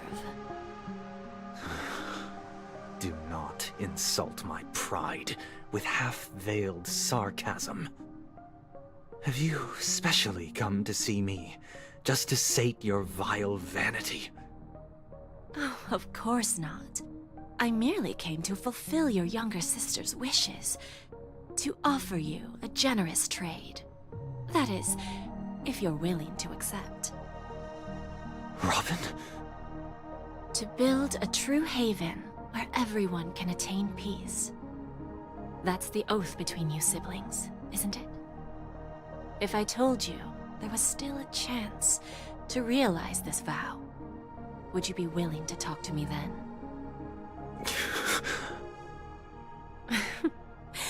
I recognize the gravity of this question, which is why you don't have to answer me right now. Go now. You are free, O Chosen One, who dare to exceed his bounds, sever your wings, descend to the mortal realm, and walk their lands. See what this world is truly like. I will not accept your charity. As I mentioned earlier, it's a trade, and you don't have to give me an answer right now. Rewards are not reaped in a day, and if there's one thing I'm best at, it's waiting. The sweet dream still continues, and the night is still long. You have plenty of time to contemplate your answer. A word of advice for you before we part ways. A word of warning from someone who's been in your shoes before. Life is too short to miss out on golden opportunities.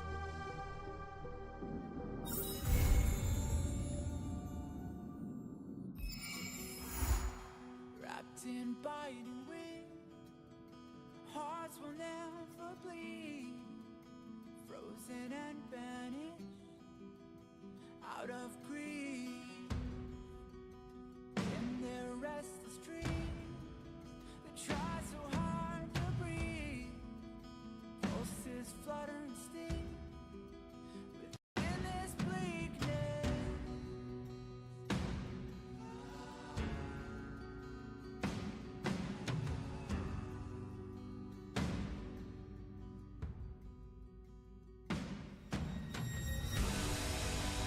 Pain will come with the blade.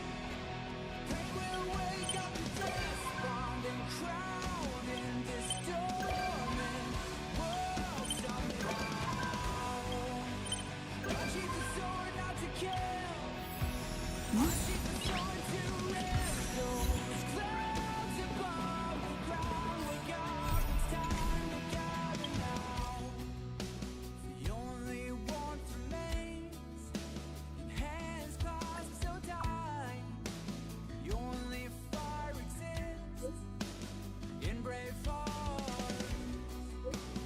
Seasons that refuse to change over the years will find their way back on track.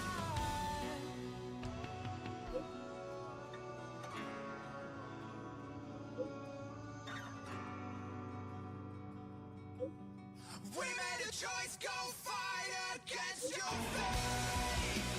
Pain will come with the blade. Pain will wake up the despondent crowd in this dormant world somehow. Unsheath the sword not to kill. Unsheath the sword to rend those clouds above the ground. Wake up, it's time to gather now.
Haunted by the wind, hearts will never bleed, frozen and vanished out of greed. In their restless dreams, they try so hard to breathe. Pulses flutter and sting within this bleakness.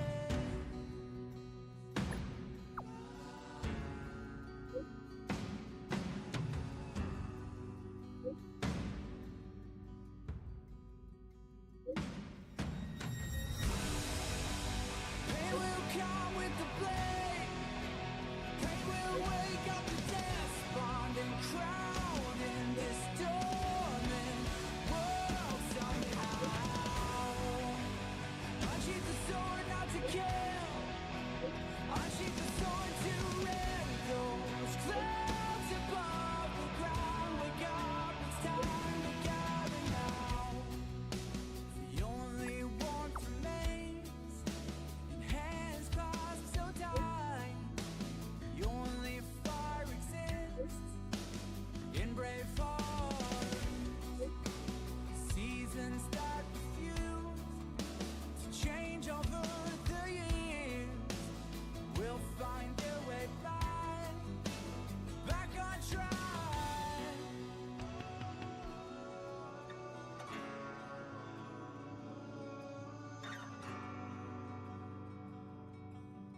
We made a choice, go fight against your fate. Pain will come with the blade. Pain will wake up the despondent crowd in this dormant world somehow.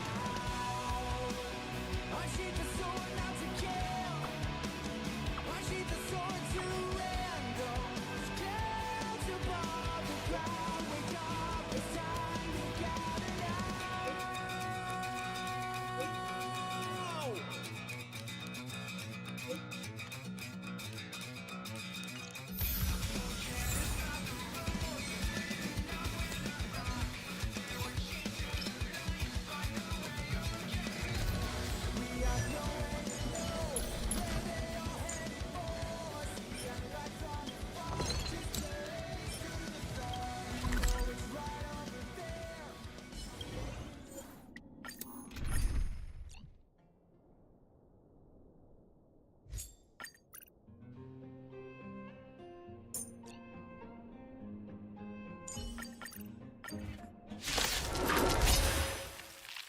Existence is unity. Lend me your strength. The fight is set.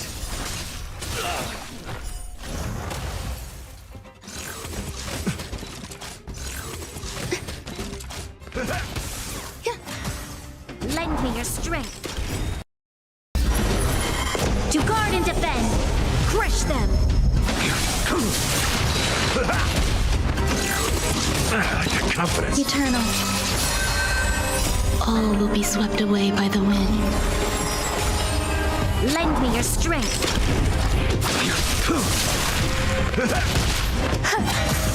Lend me your strength. Failed to send you. Savor it for me.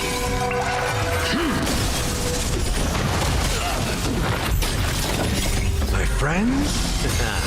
Indulge yourselves! Lend me your strength. Your end approaches.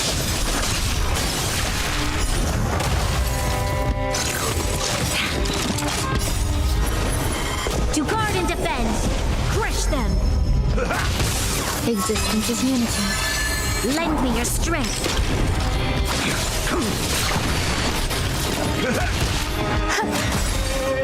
All will be swept away by the wind. Lend me your strength. Failed to send you. Savor it for me. Time to mix things up. Lend me your strength.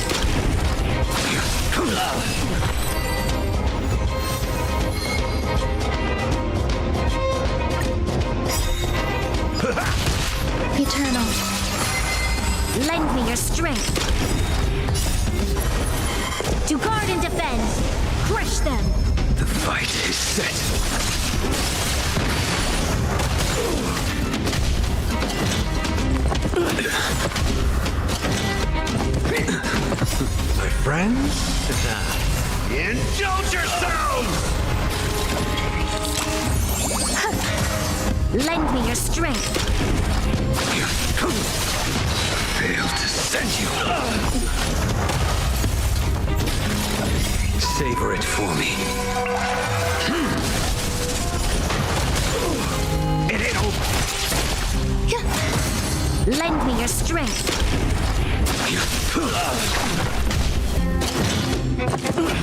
Time to mix things up.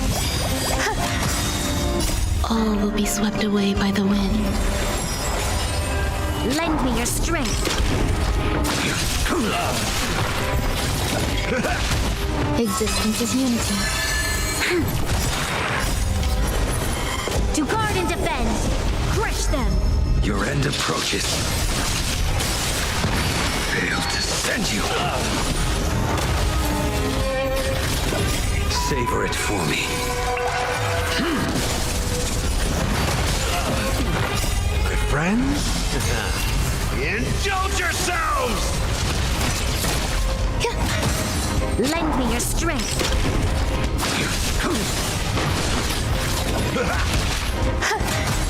Lend me your strength.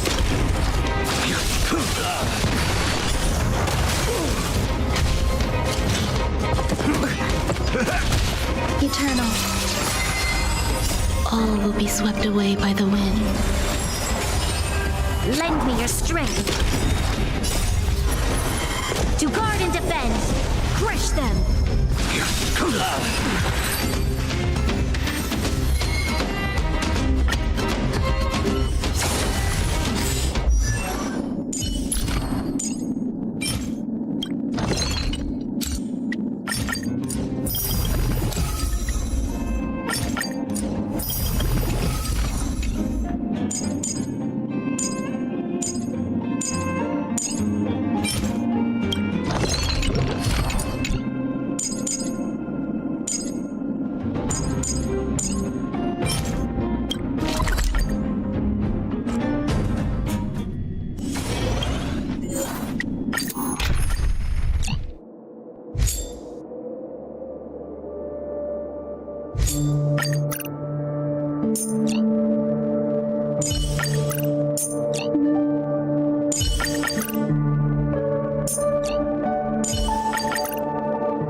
Fortunately, you're not interested in my bounty. Otherwise, I would be dead already.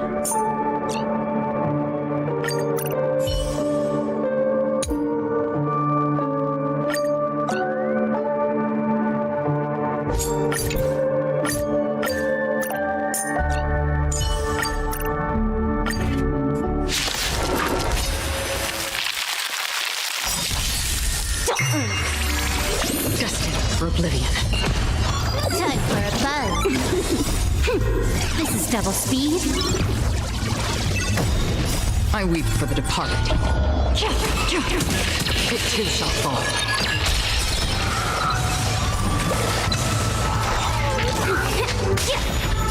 Can you find the answer? Time for a buzz. Like that, huh? Still waters of oblivion. Feeling spiffy?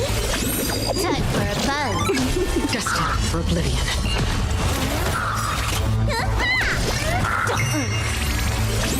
Still waters of oblivion. You took the bait.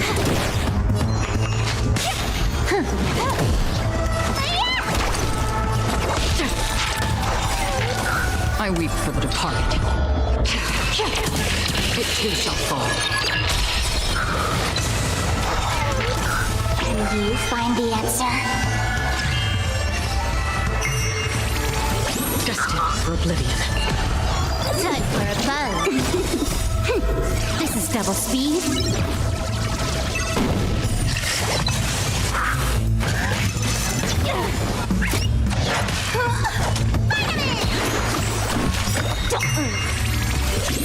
Still waters of oblivion.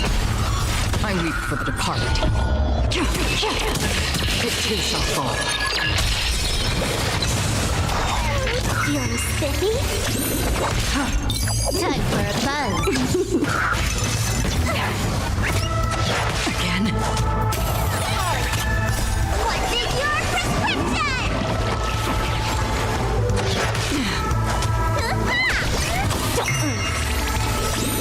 Can you find the answer? Destined for oblivion.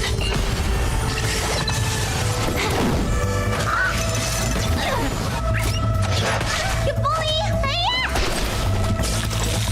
Feeling spiffy? Still waters of oblivion. I weep for the departed. It too shall fall. Destined for oblivion. Time for a buzz. Can you find the answer?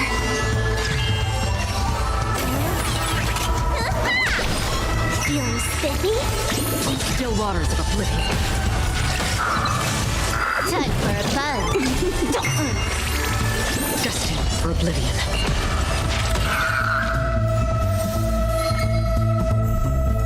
Feeling spiffy? Can you find the answer?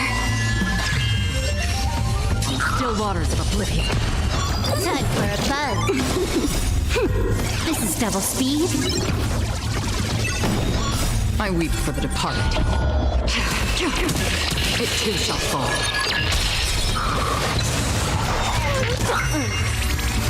Destined for oblivion. Time for a buzz.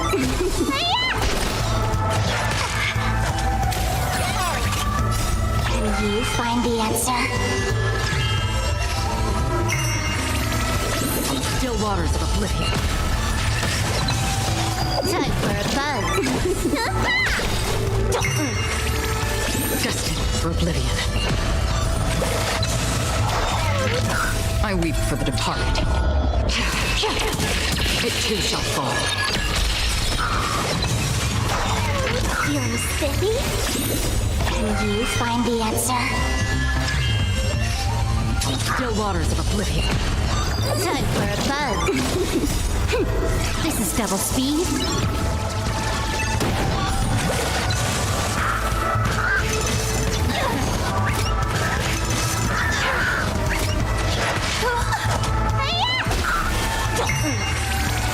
Destined for oblivion. Time for a buzz. I weep for the departed. It too shall fall.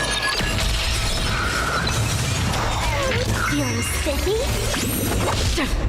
Time for a buzz.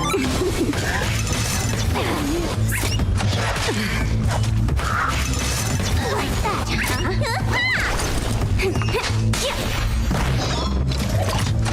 Ouch, ouch, ouch! Still waters of oblivion.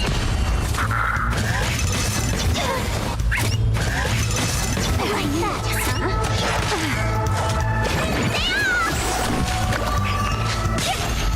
Time for a buzz. Can you find the answer? Destined for oblivion. Time for a buzz. This is double speed.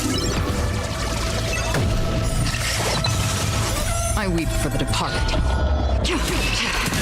It too shall fall. Still waters of oblivion. Time for a buzz. Can you find the answer?